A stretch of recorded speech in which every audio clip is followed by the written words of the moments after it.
தர்மர் அவர் ஒரு நாள் வீட்டு திண்ணையில் உட்காந்துருந்தாராம். அப்போது தெருவில் ஒரு பிச்சைக்காரன் அந்த வழியாக வந்திருக்கிறான். பிச்சை கேட்டிருக்கான். அந்த சமயத்தில் தர்மர் வேற ஏதோ வேலையாக இருந்திருக்கிறார். அதனால் பிச்சைக்காரனை பார்த்து நாளைக்கு வா அப்படின்னு சொல்லிவிட்டார். அவனும் சரின்னு சொல்லிவிட்டு போயிட்டான். பீமன் இதை பார்த்துக்கிட்டு இருந்தான். உடனே அவன் என்ன செஞ்சான் தெரியுமா? ஒரு முரசை எடுத்துக்கிட்டு கிராமத்தை நோக்கி ஓடனான். முரசை அடிச்சுக்கிட்டு ஏதோ சொல்ல ஆரம்பிச்சிட்டான். தர்மருக்கும் இது தெரிய வந்தது. அவருக்கு ஒன்றும் புரியல. என்னாச்சு உனக்குன்னு கேட்டார். பீமன் சொன்னான், நான் கிராம மக்களுக்கு ஒரு செய்தியை தெரிவிக்க போகிறேன் அப்படின்னா. என்ன செய்தின்னார். எங்கள் அண்ணன் காலத்தை வென்றுட்டார் அப்படிங்கிற செய்தியை சொல்ல போகிறேன்னா. நான் காலத்தை ஜெயிச்சுட்டேனா, எதனால் அப்படி சொல்கிற அப்படின்னு கேட்டார். நீங்கள் பிச்சைக்காரனை நாளைக்கு வர சொன்னீங்களே, அதனால தான் அப்படின்னா. அதனால் என்னன்னார். நீங்கள் அவனை நாளைக்கு வான்னு சொன்னீங்க, நீங்கள் நிச்சயமாக நாளைக்கு இருப்பீங்களா?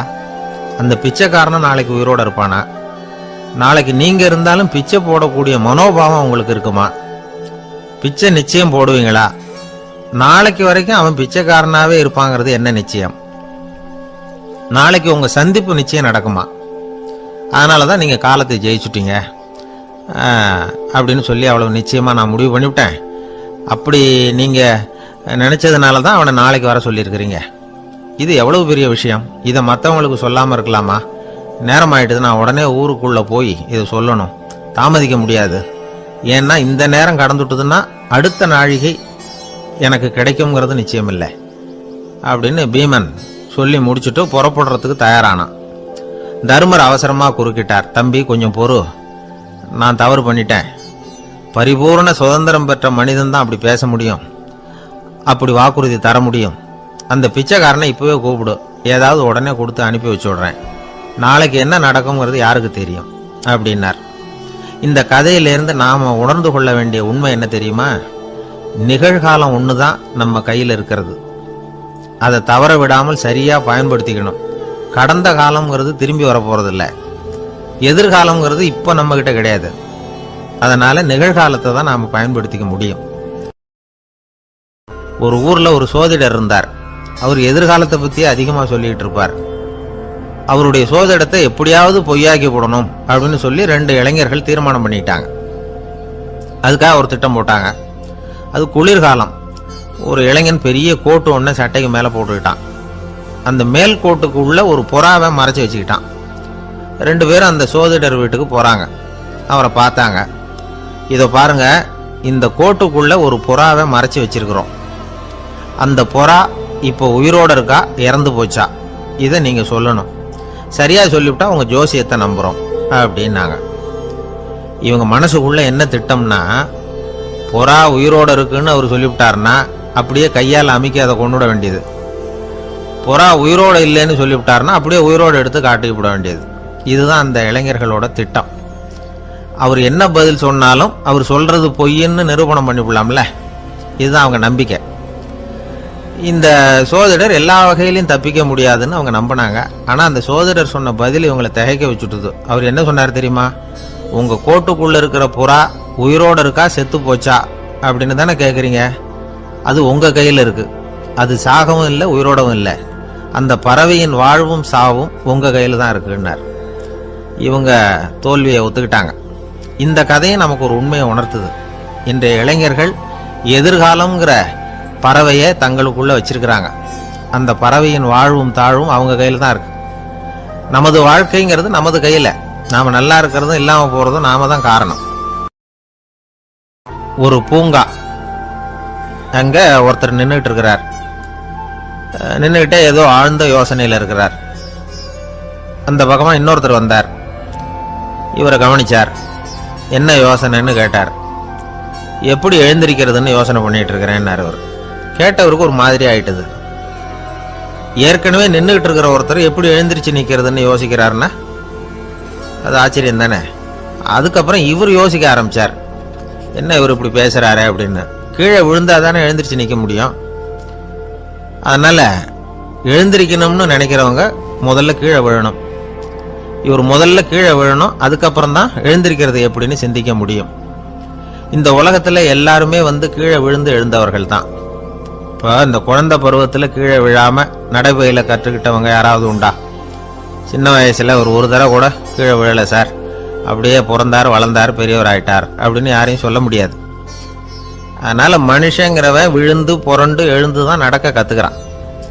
ஒரு உண்மையை நாம எல்லாரும் புரிஞ்சுக்கணும். இந்த உலகத்துல தவறு செய்யாத மனிதர்களே யாரும் கிடையாது. அப்படி இருக்கிறப்போ எப்போதாவது நாம தவறு பண்ணிவிட்டோம்னா அதுக்காக மனசு உடைஞ்சு போயிடக்கூடாது, வாழ்க்கையில வெறுப்பு வந்துடக்கூடாது. ஒரு தவறு நடந்துட்டுதா அதுக்காக மனசு உடைஞ்சு போடாதீங்க, அதை ஒரு பாடமா எடுத்துக்கங்க. அதே தவறு மறுபடியும் நடக்காம வேணும்னா பாத்துக்கலாம், அது போதும். தடைக்கல்ல படிக்கல்லாம் மாத்திக்கணும், இதுதான் இதுல முக்கியம். ஒரு அலுவலகம், அங்க ஒரு அதிகாரி, அவர் உயர்ந்த பதவியில் இருந்தார், சிறந்த நிர்வாகின்னு பேர் வாங்கினவர். அவர் தனக்கு கீழே வேலை செய்யறவங்க கிட்ட எல்லாம் சொல்லுவாராம், இந்த நிறுவனத்துல நீங்க எத்தனை தடவை வேணும்னாலும் தவறுகள் செய்யலாம், ஆனா ஒரே விஷயம் என்னன்னா ஒரே தவறை மறுபடியும் செய்யக்கூடாது, அது முக்கியம் அப்படின்பாராம். இதை மேம்போக்கா பார்த்தா அவர் ஏதோ தன்னுடைய ஊழியர்களை தவறு செய்ய தூண்டுறது மாதிரி தெரியும். ஆனா உண்மை அப்படி இல்லை. இன்னைக்கு என்ன நடக்குது தெரியுமா? அநேகமா எல்லா மனிதர்களுமே ஒரே தவறை தான் மறுபடியும் மறுபடியும் செய்யறாங்க. விளையாட்டு வீரர்கள் ஒரே மாதிரியான தவறுகளை திரும்ப திரும்ப செய்யறது உண்டு.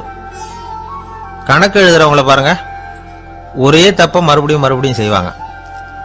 அலுவலகம் வருகிறவர்களை கவனிங்க, ஒரு நாள் தாமதமா வந்தா பரவாயில்ல, தினமும் தாமதமா வருவாங்க.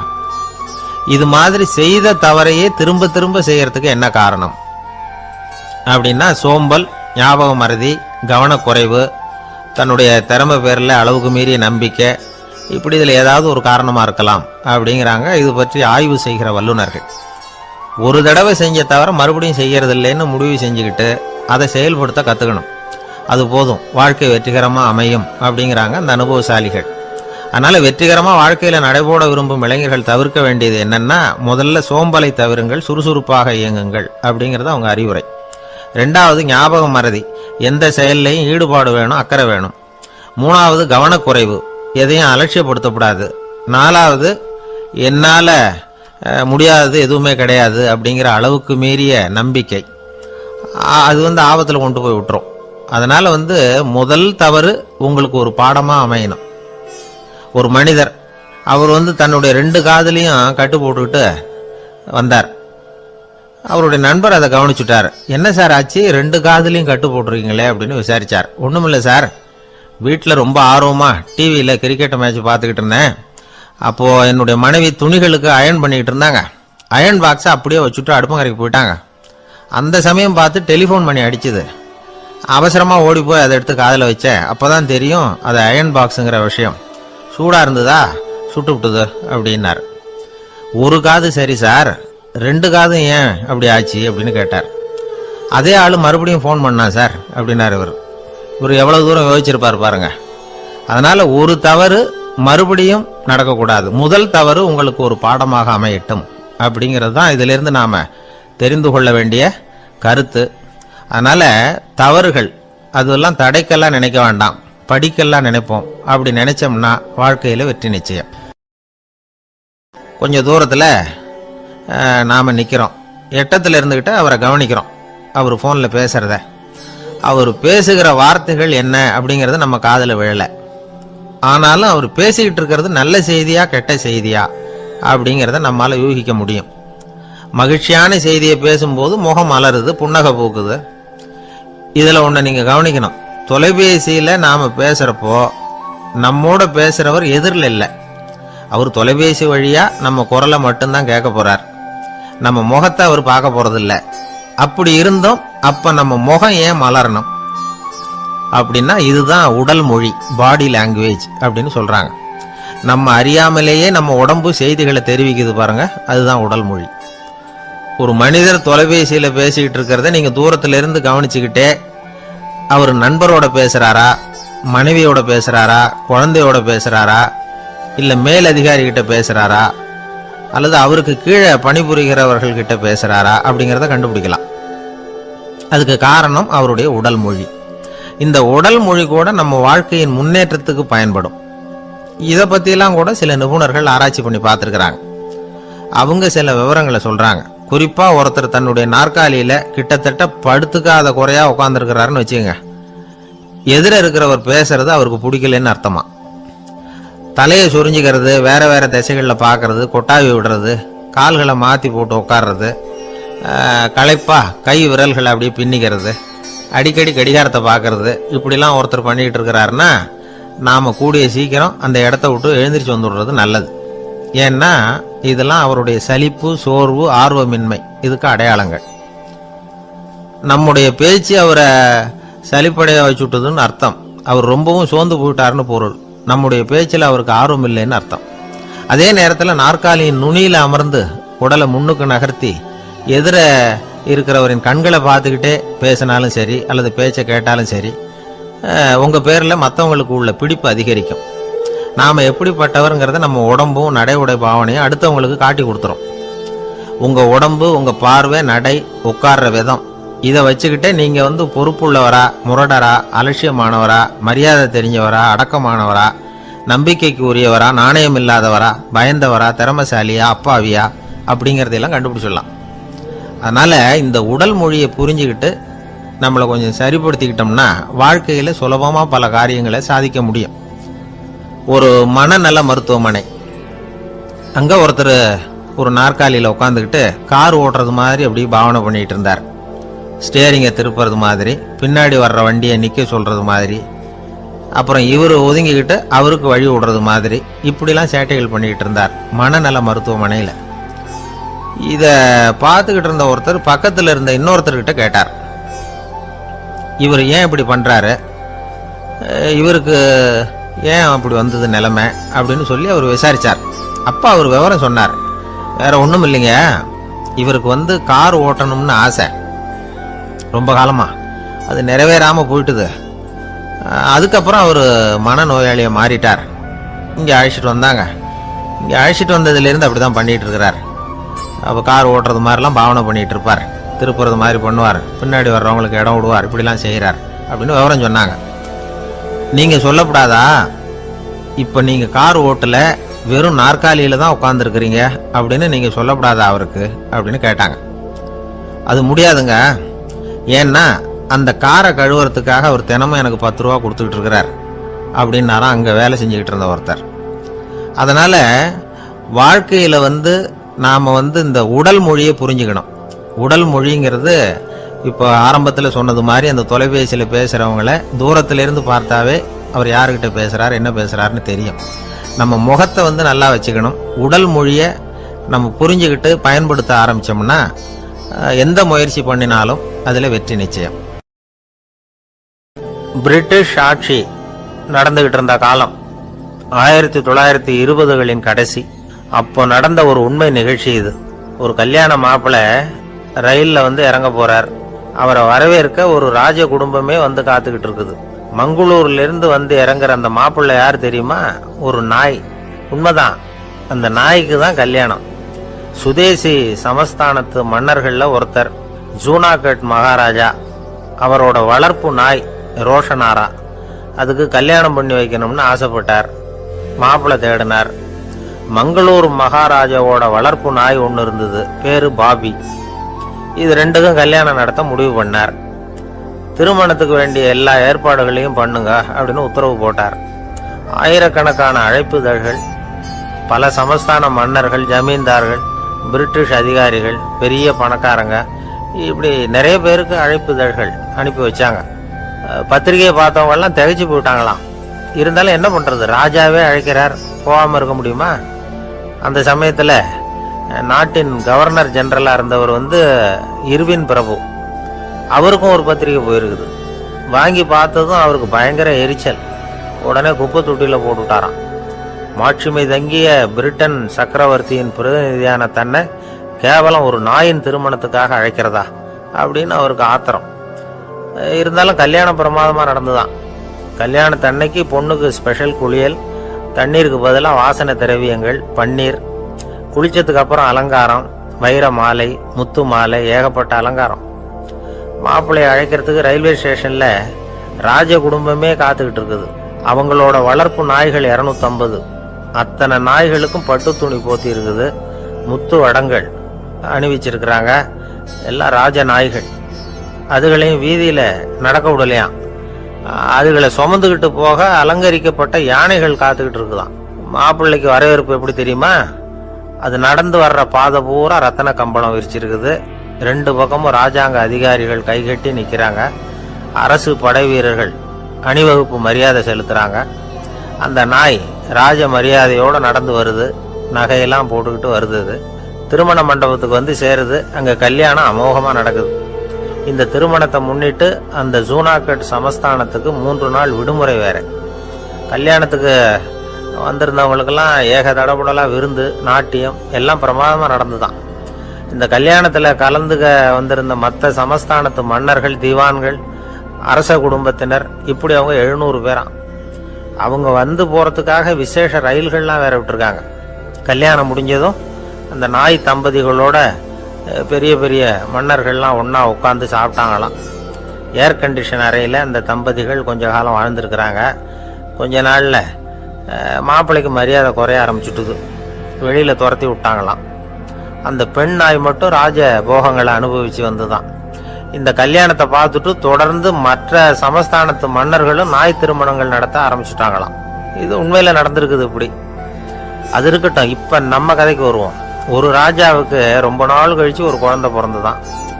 அரண்மனை ஜோசியரை கூப்பிட்டுருக்கார் ராஜா. ஜோசியரே, என் மகன் வருங்காலத்தில் சிறந்த வாழ் வீரனா வரணும்னு ஆசைப்படுறேன். வருவானாங்கிறத கொஞ்சம் பார்த்து சொல்லுங்களேன் அப்படின்னாராம். ஜோசியர் சொன்னார், மன்னா, உங்கள் புள்ள வாழ் வீரனா வர்றது கஷ்டம். ஆனால் அவரும் உங்களை மாதிரியே நாய்க்குட்டிகள் பேரில் பிரியமாக இருப்பார். அதுகளுக்கு கல்யாணமும் பண்ணி வைப்பார் அப்படின்னாராம். அது எப்படி கண்டுபிடிச்சிங்க அப்படின்னு கேட்டிருக்கார் ராஜா. அரசே, உங்கள் பிள்ளைக்கு வாழ் மேலே உள்ள பிரியத்தை காட்டிலும் நாய் மேலே உள்ள பிரியம் அதிகம்ங்கிறதுக்கான அறிகுறி இப்போவே தெரியுது. நல்லா கவனிச்சு பாருங்க. அவரு வாழ்னு கத்துறாரு அப்படின்னாரு. கவனிச்சு பார்த்துட்டு அப்படி எனக்கு காதில் விழலையே அப்படின்னாராம் மன்னர். அதனால தான் சொன்னேன், அவர் கத்துறது வாழ்னு கத்தல, வள்ளுன்னு கத்திக்கிட்டு இருக்கார்.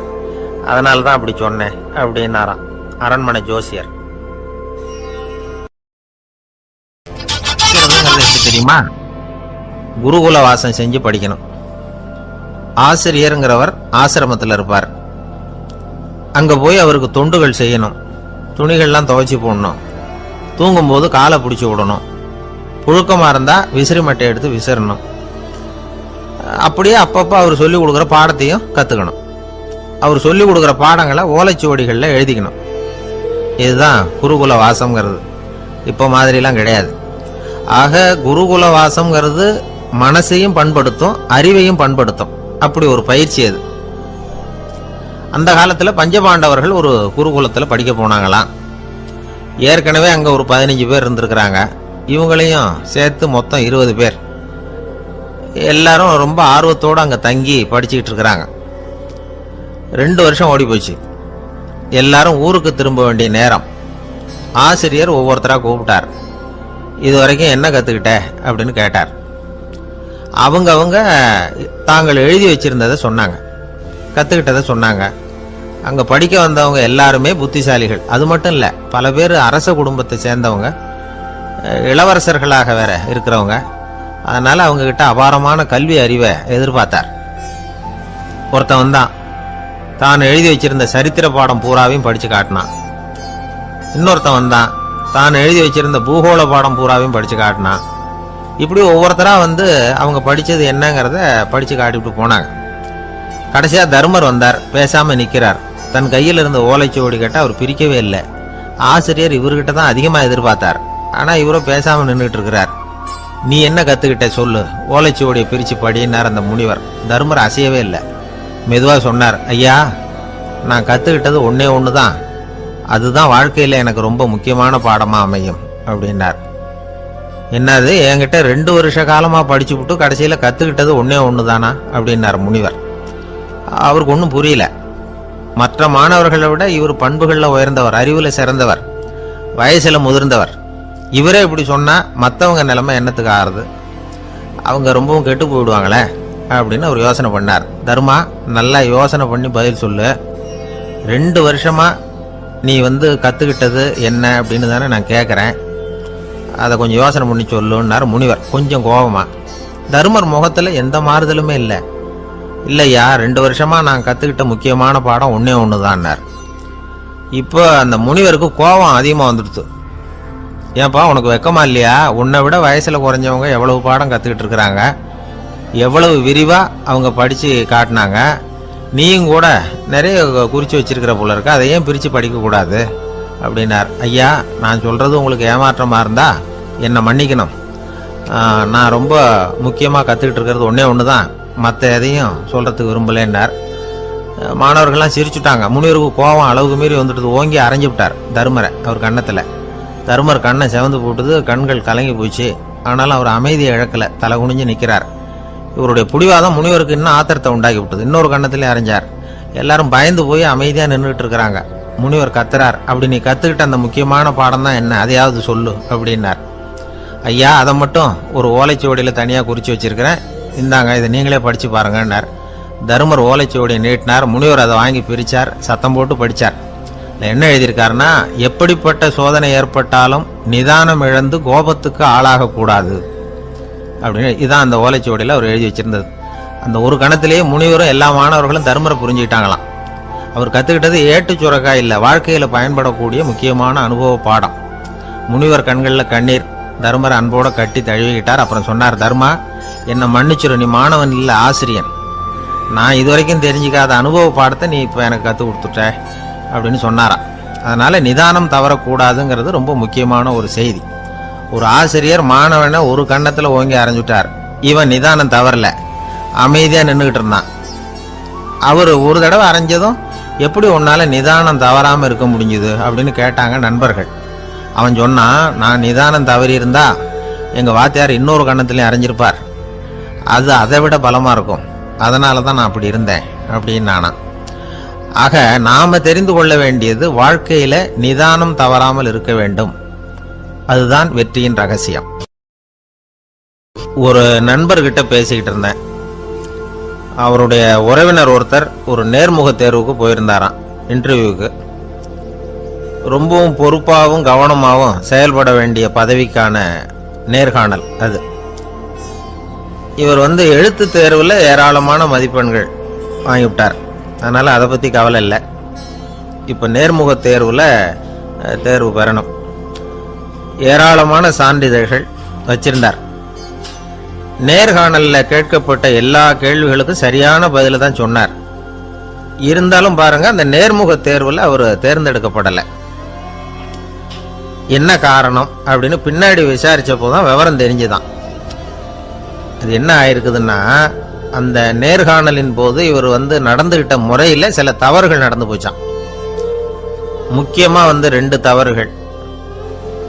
ஒன்று, அவங்க ஒரு கேள்வியை கேட்டு முடிக்கிறதுக்குள்ளேயே இவர் பதில் சொல்ல ஆரம்பிச்சுட்டாராம்.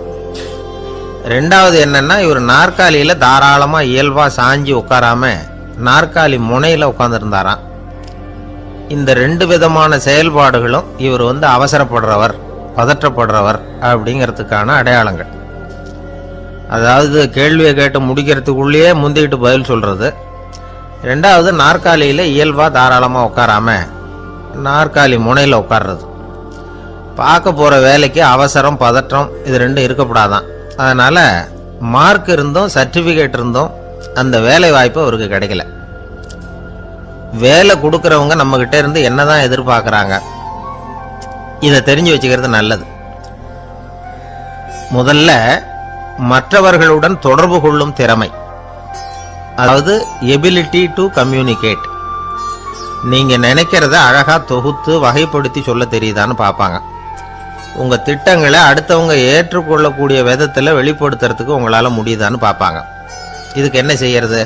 குழப்பம் இல்லாம சிந்திக்கணும், குழப்பம் இல்லாம பேசணும். 2வது விஷயம் என்னன்னா புத்திசாலித்தனம், அதாவது இன்டெலிஜென்ஸ். ஏத்துக்க போற வேலையை நல்ல விதமா செய்ய முடியுமா உங்களால, அதை எந்தெந்த வழியில செய்யலாம் அப்படிங்கிறத உங்களால தீர்மானிக்க முடியுமா, அந்த வேலைக்கான புது புது யோசனைகளை உங்களால சொல்ல முடியுமா அப்படின்னு பார்ப்பாங்க. இது இன்டெலிஜென்ஸ். 3வது தன்னம்பிக்கை, அதாவது செல்ஃப் கான்ஃபிடன்ஸ். உங்களுக்கு அது உண்டா அப்படிங்கிறத கவனிப்பாங்க. எந்த சூழ்நிலையையும் சமாளிக்கணும், எப்படிப்பட்ட மனிதர்களையும் சமாளிக்கிற தைரியம் வேணும், அடுத்தவங்களை நமக்கு சாதகமா திருப்பக்கூடிய தன்னம்பிக்கை வேணும். 4வது பொறுப்புகளை முன்வந்து ஏற்றுக்கொள்ளுதல், வில்லிங்னஸ் டு அக்செப்ட் ரெஸ்பான்சிபிலிட்டி. பொறுப்புகள்ல இருந்து நழுவி போக ஆசைப்படாம செஞ்சு முடிக்கணும். 5வது முன் வருதல், இனிஷியேட்டிவ். வேலையோட முக்கியத்துவம் உணர்ந்து அதை ஏத்துக்கிட்டு தகுந்த நடவடிக்கைகளை தயங்காம எடுக்கிறதுக்கு முன் வரணும். 6வது என்னன்னு கேட்டீங்கன்னா தலைமைத்துவம், லீடர்ஷிப். 4 பேருக்கு தலைமை தாங்கி நல்ல விதத்துல நடந்துக்க தெரியுதா. 7வது கற்பனை திறன், இமேஜினேஷன். சில பிரச்சனைகள் வரக்கூடும் அப்படின்னு முன்கூட்டியே யூகிச்சு அதுக்கு தகுந்த மாதிரி நடவடிக்கை எடுக்கிற திறமை உண்டா அப்படிங்கிறத பார்ப்பாங்க. 8வது என்னன்னா வளைந்து கொடுத்தல், பிளெக்சிபிலிட்டி. சூழ்நிலைக்கு தகுந்த மாதிரி, மாற்றங்களுக்கு தகுந்த மாதிரி அனுசரித்து நடந்துக்கிறதுக்கு தெரியுதா அவங்களுக்கு அப்படிங்கிறத கவனிப்பாங்க. அடுத்தது திறமைகளை வெளிக்கொணரும் திறமை, இன்டர்பர்சனல் ஸ்கில்ஸ். அடுத்தவங்க கிட்ட இருக்கிற திறமையை கண்டுபிடிச்சி அதை நல்ல விதத்தில் ஊக்கப்படுத்தி பயன்படுத்த தெரியுதா அப்படின்னு பார்ப்பாங்க. 6வது சுய அறிவு, செல்ஃப் நாலேஜ். அடுத்தவங்க நம்மளை பற்றி என்ன நினைக்கிறாங்க அப்படிங்கிறத நம்மளால் புரிஞ்சுக்க முடியுதாங்கிறது முக்கியம். அடுத்தது போட்டி மனப்பான்மை, காம்படிட்டிவ்னஸ். அடுத்தவங்களை ஒப்பிட்டு பார்த்து அதை விட ஒரு படி மேலே வரணுங்கிற குணம் வேணும். இதுக்கு அடுத்தது என்னன்னா குறிக்கோளை வெல்லுதல், கோல் அச்சீவ்மெண்ட். குறிக்கோளை சவாலாக எடுத்துக்கிட்டு அதை அடையணும். அப்புறம் வேறுபட்ட திறமைகள், ஒகேஷனல் ஸ்கில்ஸ். பதவிக்கு வேண்டிய திறமைகள் தவிர மற்ற திறமைகள் எதுவும் உண்டாங்கிறது முக்கியம். நமக்கு வேலை கொடுக்கணும்னு நினைக்கிறவங்க நம்ம கிட்ட இருந்து இவ்வளவும் எதிர்பார்ப்பாங்க. அதுக்கு தகுந்த மாதிரி நம்மளை நாமே தயார்படுத்திக்கணும். எனக்கு வேண்டப்பட்ட ஒருத்தர் ஒரு இன்டர்வியூக்கு போயிட்டு வந்தார், நேர்காணலுக்கு. எப்படி இருந்தது இன்டர்வியூன்னு விசாரித்தேன். நான் போனேன். அவர் கேட்ட எல்லா கேள்விக்கும் அவர் எதிர்பார்த்தது மாதிரியே எல்லா பதிலையும் சொன்னேன். கடைசியாக நான் எதிர்பார்க்காத ஒரு தகவலை அவர் சொன்னார் அப்படின்னார். என்னன்னு கேட்டேன். அவரும் என்ன மாதிரியே இன்டர்வியூக்கு வந்தவர் தானா, சும்மா என்ன கேள்வி கேட்டுக்கிட்டு உட்காந்துருந்தாராம் அப்படின்னார். அதனால ஒரு நேர்காணலுக்கு போறதுக்கு முன்னாடி என்ன எதிர்பார்க்கறாங்க அப்படிங்கறத தெரிஞ்சுக்கிட்டு போனா வெற்றி நிச்சயம். வாழ்க்கையில ரொம்பவும் அடிபட்டு அல்லல் போட்டுக்கிட்டு இருக்கிற ஒருத்தர் வந்தார். மனசு ரொம்பவும் நொந்து போய் பேசினார். இந்த உலகத்துல மனுஷனா பிறந்ததை விட மாடா பிறந்திருக்கலாம் சார் அப்படின்னார். திடீர்னு என்கிட்ட இப்படி சொன்னா அதுக்கு நான் என்னங்க பண்ண முடியும் அப்படின்னேன். உங்ககிட்ட வரணும்னு தோணுச்சு, அதனால வந்தேன் அப்படின்னார். சரிங்க, இப்படி ஒரு யோசனை வந்ததுக்கு என்ன காரணம் அப்படின்னு சொல்லி அவர்கிட்ட கேட்டேன். அதுக்கு அவர் சொன்னார், என் பையனுக்கு வேலை தேடுறேன் கிடைக்கல, பொண்ணுக்கும் மாப்பிள்ளை தேடுறேன் கிடைக்கல, வீடு கட்டுறதுக்கு கடன் கேட்குறேன் கிடைக்கல. மாடா பிறந்திருந்தா இது மாதிரி கவலையெல்லாம் கிடையாதுல்ல, பேசாம வைக்கோலை தின்னுக்கிட்டு அசை போட்டுக்கிட்டே கடந்து விடலாமே அப்படின்னாரு அலட்சியமா.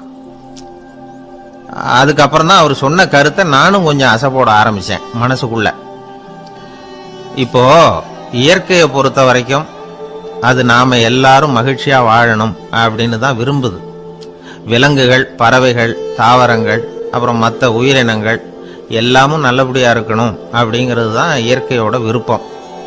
அதுல ஒன்றும் சந்தேகம் இல்லை. இயற்கையோட அமைப்பை கொஞ்சம் கவனிச்சு பார்த்தா அதை நாம நல்லா புரிஞ்சுக்கலாம். இருந்தாலும் இந்த ஆள் சொன்னதை கேட்ட பிறகுதான் ஒரு முக்கியமான வேறுபாடு புரிஞ்சுது. அதாவது இந்த உலகத்துல உள்ள முக்கியமான பிரச்சனைகள் 6.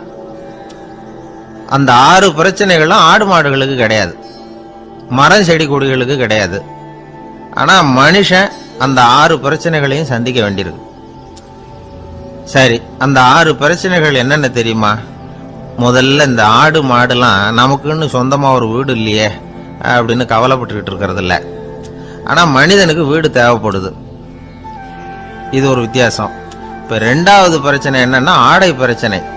ஒரு கோழியோ சேவலோ நாம போட்டுக்கிறதுக்கு ஒரு சட்டை இல்லையே அப்படின்னு கவலைப்படுறது இல்லை. ஆனா மனுஷனுக்கு அந்த கவலை உண்டு. சரி, இப்போ 3வது என்னன்னு பார்த்தா கல்வி பிரச்சனை. ஒரு பசுமாடு கவலையோட நின்றுகிட்டு இருக்கு அப்படின்னு வச்சுக்குவோம். நீங்க அதுகிட்ட போய் ஏன் பசுமாடை கவலையோட நின்றுகிட்டு இருக்கிற அப்படின்னு கேட்குறீங்க. என் கண்ணுக்குட்டிக்கு எல்கேஜியில் இடம் கிடைக்கல, டொனேஷன் கொடுக்கறதுக்கு கையில் பணமும் கிடையாது, சிபாரிசுக்கு யாரை பிடிக்கிறதுன்னு தெரியல, இப்படியா சொல்லிகிட்டு இருக்கோம். அதுக்கு அந்த கவலையெல்லாம் கிடையாது. ஆனால் மனிதனுக்கு அந்த கவலை உண்டு. 4வது என்னன்னு பார்த்தீங்கன்னா வேலை வாய்ப்பு பிரச்சனை. வேலை கிடைக்கலையே அப்படின்னு வேப்ப மரம் கவலைப்படுறதில்ல, ஆனால் மனுஷன் கவலைப்படுறான். 5வது என்னன்னு பார்த்தா கல்யாண பிரச்சனை. எருமை மாடு பசு மாடு எல்லாம் பொண்ணுக்கு மாப்பிள்ளை தேடிக்கிட்டாலே இது பேப்பரில் மணமகன் தேவை அப்படின்னு விளம்பரமாக கொடுக்குது, அதெல்லாம் கிடையாது. 6வது என்னன்னு பார்த்தீங்கன்னா பணம் சம்பந்தமான பிரச்சனை. ஆடு மாடுலாம் பணத்தை சேமிக்கணும்னோ ஏதாவது நிதி நிறுவனத்தில் முதலீடு பண்ணணும்னோ நினச்சிக்கிட்டு இருக்கிறதில்ல. பணத்தை எப்படி காப்பாற்றுறது அப்படிங்கிற கவலையும் அதுகளுக்கு கிடையாது. குதிரை குளம்போட பிறக்குது, அதனால் அது காடு மேடெல்லாம் கவலை இல்லாமல் தெரியலாம். ஆடு உடம்புல ரோமத்தோட பிறக்குது, அதனால் அது குளிரை பற்றி கவலைப்பட வேண்டிய அவசியம் இல்லை. ஆனால் மனுஷனை பார்த்தீங்கன்னா அவன் தான் ஒன்றுமில்லாமல் பிறக்கிறான். ஏன் இந்த பாகுபாடு அப்படின்னு கேட்டால் இதை பற்றி கொஞ்சம் சிந்திச்சு பார்க்கணும். அதாவது இந்த சந்தேகத்தை ஒரு பெரியவர்கிட்டையும் கேட்டேன். அவர் சொன்னார் இதுக்கு பதில். அவர் இதே கேள்வியை இயற்கை கிட்ட கேட்டாராம். இயற்கை பதில் சொல்லிச்சான். வேற யாருக்கும் கொடுக்காத ஒரு வலுவான கருவியை, ஒரு பவர்ஃபுல் வெப்பன் மனுஷனுக்கு கொடுத்துருக்கிறேன்னு, அந்த கருவியை உபயோகப்படுத்தி அந்த 6 பிரச்சனையை மட்டும் இல்லை 6 கோடி பிரச்சனைகள் இருந்தாலும் அதையெல்லாம் சமாளிக்கலாம். அது கருவி என்ன தெரியுமா? அதுதான் 6வது அறிவு. அதை உபயோகப்படுத்தினா காலுக்கு செருப்பு தயார் பண்ணிக்கலாம், குளிருக்கு போர்வை தயார் பண்ணிக்கலாம், என்ன வேணும்னாலும் செய்யலாம் அப்படின்னு இயற்கை பதில் சொல்லிச்சான். அதனால் நாம் செய்ய வேண்டியது என்னன்னா இயற்கையை முதல்ல சரியாக புரிஞ்சுக்கணும். இயற்கையின் படைப்பையே நாம் சரியாக புரிஞ்சுக்கிறது இல்லையே, அதுதான் வேதனை. இந்த கதையை கேளுங்க. இப்போ நகரத்திலேருந்து ஒரு ஆள் கிராமத்துக்கு வந்தான். அங்கே ஒரு சிறுவன் மாடு மேய்ச்சிக்கிட்டு இருந்தான். நகரத்து ஆள் சொன்ன, எவ்வளவு அழகான பசு, அது சரி இதுக்கெல்லாம் ஏன் கொம்பு இல்லைன்னா. இதுக்கு அந்த பையன் பதில் சொன்னான், பசுமாட்டுக்கு கொம்பு இல்லாததுக்கு பல காரணங்கள் உண்டு. கண்ணுக்குட்டியாக இருந்தால் கொம்பு இருக்காது, பசு வளர்ந்து பெருசானதுக்கு அப்புறம் தான் கொம்பு முளைக்கும், இது ஒரு காரணம். சில சமயம் வளர்கிற கொம்பு எடுத்து விடுறது உண்டு, அது ஒரு காரணம். ஆனால் இதுக்கு ஏன் கொம்பு இல்லைன்னு கேட்குறீங்க, அதுக்கு என்ன காரணம்னா இது பசு இல்லை குதிரை அப்படின்னானா. அங்கே ஒரு புதர் தெரியுது இல்லையா, இந்த புதருக்குள்ள ஒரு சிங்கம் இருக்கு. அந்த பக்கமாக நான் போகிறப்போ வர்றப்போலாம் அது என்கிட்ட ஒம்பு வளர்க்குது, தகராறு செய்யுது, என் மேலே பாயுது, என்னை தாக்குது, ஏன்னு தெரியல அப்படின்னுது. இதை கேட்டதும் அந்த குரங்கு சொல்லிச்சு, இனிமேல் கவலைப்படாத, இந்த தடவை நான் உன்னை காப்பாற்றுறேன்னுது. அதுக்கப்புறம் ஒரு நாள் அந்த குரங்கும் கழுதியும் அந்த புதர் பக்கமாக போய்கிட்டு இருந்தாங்க. எதிர்பார்த்தது மாதிரியே நடந்தது. இந்த சிங்கம் எதிரில் வந்தது, கழுதியை பார்த்தது, உடனே அது மேலே பாய ஆரம்பிச்சுட்டுது. அவ்வளவுதான். உடனே இந்த குரங்கு என்ன பண்ணிச்சு தெரியுமா, கிடுகிடுன்னு ஒரு மரத்து மேலே ஏறி உட்காந்துக்கிட்டது. அங்கே உட்காந்துக்கிட்டு கீழே அந்த கழுதியும் சிங்கமும் போடுற சண்டையை வேடிக்கை பார்க்க ஆரம்பிச்சுட்டுது. கொஞ்ச நேரம் கழித்து அடிபட்ட காயத்தோடு அந்த கழுதை மெதுவாக நடந்து வந்தது. குரங்கும் மெல்ல மரத்தை விட்டு கீழே இறங்குச்சு. இப்போ கழுதை கேட்டுது, என்னை காப்பாத்துறேன்னு சொல்லிவிட்டு காலை வாரி விட்டுட்டியே, நீ பாட்டுக்கு மரத்து மேலே ஏறி உட்காந்துக்கிட்டே, அது நியாயமானது. குரங்கு பரிதாபமாக அதை பார்த்துது. நான் மரத்து மேலே இருந்து நீங்கள் 2 பேரும் சண்டை போட்டதை பார்த்துக்கிட்டு தான் இருந்தேன். உன்னோட சத்தம் தான் அதிகமாக இருந்தது, அது நீ சிரிக்கிற மாதிரி எனக்கு கேட்டுது, அதனால் நீ தான் ஜெயிச்சுக்கிட்டு இருக்க போல இருக்கு அப்படின்னு நினச்சிவிட்டேன்னு. இன்றைக்கி பல பேர் இப்படி தான் இருக்கிறாங்களாம். யார் ஜெயிக்கிறாங்க யார் தோக்குறாங்கங்கிறத முகத்தை பார்த்து கூட கண்டுபிடிக்க முடியறதில்ல, பேசுகிற பேச்சை வச்சு கூட கண்டுபிடிக்க முடியறதில்ல. தோற்கிறவங்க கூட சிரிக்கிற மாதிரி முகத்தை வச்சுக்கிறான். இன்றைய மனிதர்கள்கிட்ட ஏகப்பட்ட முரண்பாடுகள். பொய் முகங்களோட உலவுகிறவர்கள் தான் அதிகம். உண்மை முகம் எங்கே இருக்குது அப்படிங்கிறத புரிஞ்சுக்கிட்டு நண்பர்களை தேர்ந்தெடுக்கணும் அப்படிங்கிறது ஒரு முக்கியமான கருத்து. கடவுள் இந்த உலகத்தை படைச்சுட்டு அதுக்கப்புறமும் கொஞ்ச நாள் இங்கேயே தங்கியிருந்தாராம். அப்போ தான் அவருக்கு ஒரு உண்மை புரிஞ்சுதான், இந்த உலகத்தில் தங்கி இருக்கிறது எவ்வளவு இடைஞ்சல்னு. தினமும் மனிதர்கள் தேடி ஏதாவது புகார் சொல்லிக்கிட்டே இருந்தாங்களாம். எனக்கு அது வேணும் இது வேணும்னு கேட்டுக்கிட்டே இருந்தாங்களாம். சில பேர் வந்தாங்க, நாங்கள் விவசாயம் பண்ணுறோம், தண்ணி இல்லாமல் பயிர் காயுது, எங்களுக்கு மழை வேணும் அப்படின்னாங்க. அவங்க போனதும் அதுக்கப்புறம் சில பேர் வந்தாங்க, நாங்கள் மண்பானை செய்கிறவங்க நிறைய பானை செஞ்சு வச்சுருக்குறோம், மழை பெஞ்சால் எல்லாம் கரைஞ்சி வீணாக போயிடும், அதனால் இன்றைக்கி மழை பெய்யக்கூடாதுன்னாங்க. கடவுள் பார்த்தார், அவருக்கு என்ன பண்ணுறதுன்னே தெரியல, ஏகப்பட்ட குழப்பம், தலையை பிச்சுக்கலாம் போல் இருந்தது, கிட்டத்தட்ட பைத்தியம் பிடிக்கிற அளவுக்கு ஆயிட்டுது. எல்லாருடைய ஆசைகளையும் அவரால் நிறைவேற்ற முடியல, ஏன்னா ஒன்றுக்கு ஒன்று முரண்பாடாக இருந்தது. ஒரு நாள் தன்னுடைய அமைச்சரவையை கூட்டி ஆலோசனை கேட்டார், என்ன செய்யலாம்னு சொல்லுங்கன்னார். இது என்ன பிரமாதம், பேசாமல் இமயமலை அடிவாரத்தில் போய் உட்காந்துங்க, யாரும் தொந்தரவு பண்ண மாட்டாங்கன்னாங்க. அங்கேயும் மனிதர்கள் வர ஆரம்பிச்சுருவாங்களேன்னார் கடவுள். சரி அப்படின்னா சந்திரனில் போயிருந்துக்கலாமேன்னாங்க. அங்கேயும் மனுஷன் குடி வர போகிறான் அப்படின்னார் கடவுள். வெகு தூரத்துக்கு அப்பால் உள்ள நட்சத்திர மண்டலத்துக்கு போயிடலான்னாங்க. இதெல்லாம் நிரந்தர தீர்வாகாது, நிரந்தரமாக இந்த மனிதனுடைய தொல்லையிலிருந்து நான் விடுபடணும், அதுக்கு ஏதாவது வழி சொல்லுங்கன்னார் கடவுள். ஒரு வயசான ஆள் வந்தார். கடவுளுக்கு காதோட காதா ஒரு வழியை சொன்னார். கடவுளுக்கு முகம் மலர்ந்தது. அதுதான் சரி, அப்படியே செஞ்சுடலான்னார். அந்த ஆள் சொன்ன ரகசியம் என்ன தெரியுமா? மனிதனால் அடைய முடியாத ஒரு இடம் இருக்கு, அது வேற எங்கேயும் இல்லை, அவனுக்கு உள்ளே இருக்குது, அங்கே போய் மறைஞ்சுங்க, அதுக்கப்புறம் மனிதர்களால் உங்களுக்கு தொந்தரவு இருக்காதுன்னார். மனிதன் நினைக்காத இடம் அதுதான். அதாவது உள்ளுக்குள்ள இருக்கிற உண்மையை புரிஞ்சுக்காம வெளியில எங்கேயோ அது இருக்கிறதாக நினைச்சு வரட்டிட்டு அலையறான் மனுஷன். உள்ளே இருக்கிற உண்மை புரிஞ்சா நாம தன்னம்பிக்கையோட தலை நிமிர்ந்து வாழலாம். வேடிக்கையா ஒரு கதை சொல்லுவாங்க. இதை பாருங்க, நம்ம பையன் எங்க பணம் வச்சாலும் எடுத்து விடுறான், என்ன பண்றதுன்னாங்க அம்மா. அப்பா கொஞ்ச நேரம் யோசனை பண்ணார். அதுக்கப்புறம் சொன்னார், அவன் கண்ணுல படாத இடமா நம்ம வீட்டில் இருக்கிறது ஒரே இடம் தான், அங்க பணத்தை வை திருட்டு போவாதுன்னார். அது எந்த இடம்னு கேட்டாங்க. அதுதான் அவன் பாட புஸ்தகம், அதில் வச்சிரு, அவன் தொடவே மாட்டான். பாட புத்தகத்தை தொடாமல் பரீட்சையில் வெற்றி பெற முடியாது அப்படிங்கிறத புரிஞ்சுக்கணும். உள்ளே இருக்கிற உண்மையை தொடாமல் வாழ்க்கையில் வெற்றி பெற முடியாது. அதனால உண்மையை புரிஞ்சுக்கிட்டா வாழ்க்கையில் வெற்றி நிச்சயம். கத்தியை தீட்டாதே புத்தியை தீட்டு அப்படின்னு ஒரு பெரியவர் புத்தி சொன்னார். அதை கேட்ட ஒரு இளைஞன், அது எப்படி பெரியவரை புத்தியை தீட்டுறது? கத்தியை தீட்டுன்னு சொன்னா ஒரு கருங்கல்ல கத்தியை தேய்க்கலாம், புத்தியை தீட்டுன்னு சொன்னா எப்படி தலையை கொண்டுட்டு போய் தரையில தேய்ச்சிட்டு இருக்க முடியுமா அப்படின்னா. அந்த பெரியவர் உடனே புரிஞ்சுக்கிட்டார், இந்த இளைஞனுக்கு புத்தி கூர்மை கம்மி அப்படிங்கிறத புரிஞ்சுக்கிட்டார். அது சரி, அறிவுக்கும் புத்திசாலித்தனத்துக்கும் என்ன வித்தியாசம்? இது ஒரு முக்கியமான கேள்வி. அறிவுன்னா என்ன, புத்திசாலித்தனம்னா என்ன? இதே கேள்வியை சாக்ரட்டிஸ் கிட்ட அவருடைய சீடன் ஒருத்தன் கேட்டானா. ஐயா, அறிவுக்கும் புத்திசாலித்தனத்துக்கும் என்னங்க வித்தியாசம் அப்படின்னு கேட்டிருக்கான். சாக்ரட்டிஸ் நிமிர்ந்து பார்த்துருக்கிறார் அந்த சீடனை. அதுக்கப்புறம் சொன்னாராம், நான் சொல்றேன் உன்னுடைய கேள்விக்கு பதில், ஆனா அதுக்கு முன்னாடி நீ ஒரு காரியம் பண்ணணும்னாராம். என்னங்க செய்யணும் சொல்லுங்கன்னு இருக்கான். அதோ பாரு, ஒரு பெரியவர் உட்காந்துருக்கிறாரு, அவர்கிட்ட போ, இங்கேருந்து பக்கத்தில் இருக்கிற அந்த கிராமத்துக்கு போய் சேர எவ்வளவு நேரம் ஆகும் அப்படின்னு கேட்டுட்டு வா அப்படி சொன்னார் சாக்ரட்டிஸ்.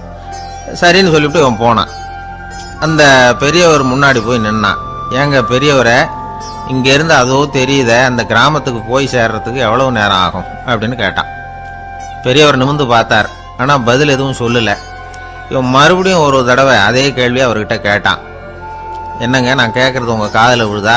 அந்த கிராமத்துக்கு போய் சேர்றதுக்கு எவ்வளோ நேரம் ஆகும் அப்படின்னு சொல்லி மறுபடியும் கேட்டான். அப்பவும் அவர் பதில் சொல்லலை. உடனே அவன் மனசுக்குள்ளே முடிவு பண்ணிக்கிட்டான், சரி பெரியவர் ஒரு மாதிரியாக தெரிகிறார், புத்தி சுவாதீனம் சரியில்லாத ஒரு மாதிரி தெரியுது அப்படின்னு நினச்சிக்கிட்டே வந்த வழியிலே திரும்பி வந்துட்டான். கொஞ்சம் தூரம் நடந்திருப்பான். இப்போ அந்த பெரியவர் மறுபடியும் கூப்பிட்டார், இளைஞனே இப்படி வாழ்னார். இவனுக்கு ஒன்றும் புரியல. மறுபடியும் திரும்பி நடந்தான். அவர் முன்னாடி போய் நின்னான்.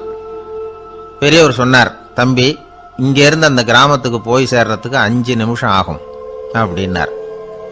இப்போ அந்த இளைஞன் அந்த முதியவரை ஒரு மாதிரியாக பார்க்க ஆரம்பித்தான். அதுக்கப்புறம் கொஞ்சம் யோசித்தான். பிறகு அவர்கிட்டே கேட்டுட்டான், ஏங்க பெரியவரை, இதே பதிலை அப்போவே என்கிட்ட சொல்லியிருக்கலாமே, என்னை திரும்பி போன்னு சொல்லிவிட்டு பாதி தூரம் போனதுக்கப்புறம் மறுபடியும் கூப்பிட்டு அதுக்கப்புறம் இப்படி சொல்கிறீங்களே, இது நியாயமா அப்படின்னா. பெரியவர் சிரிச்சார்.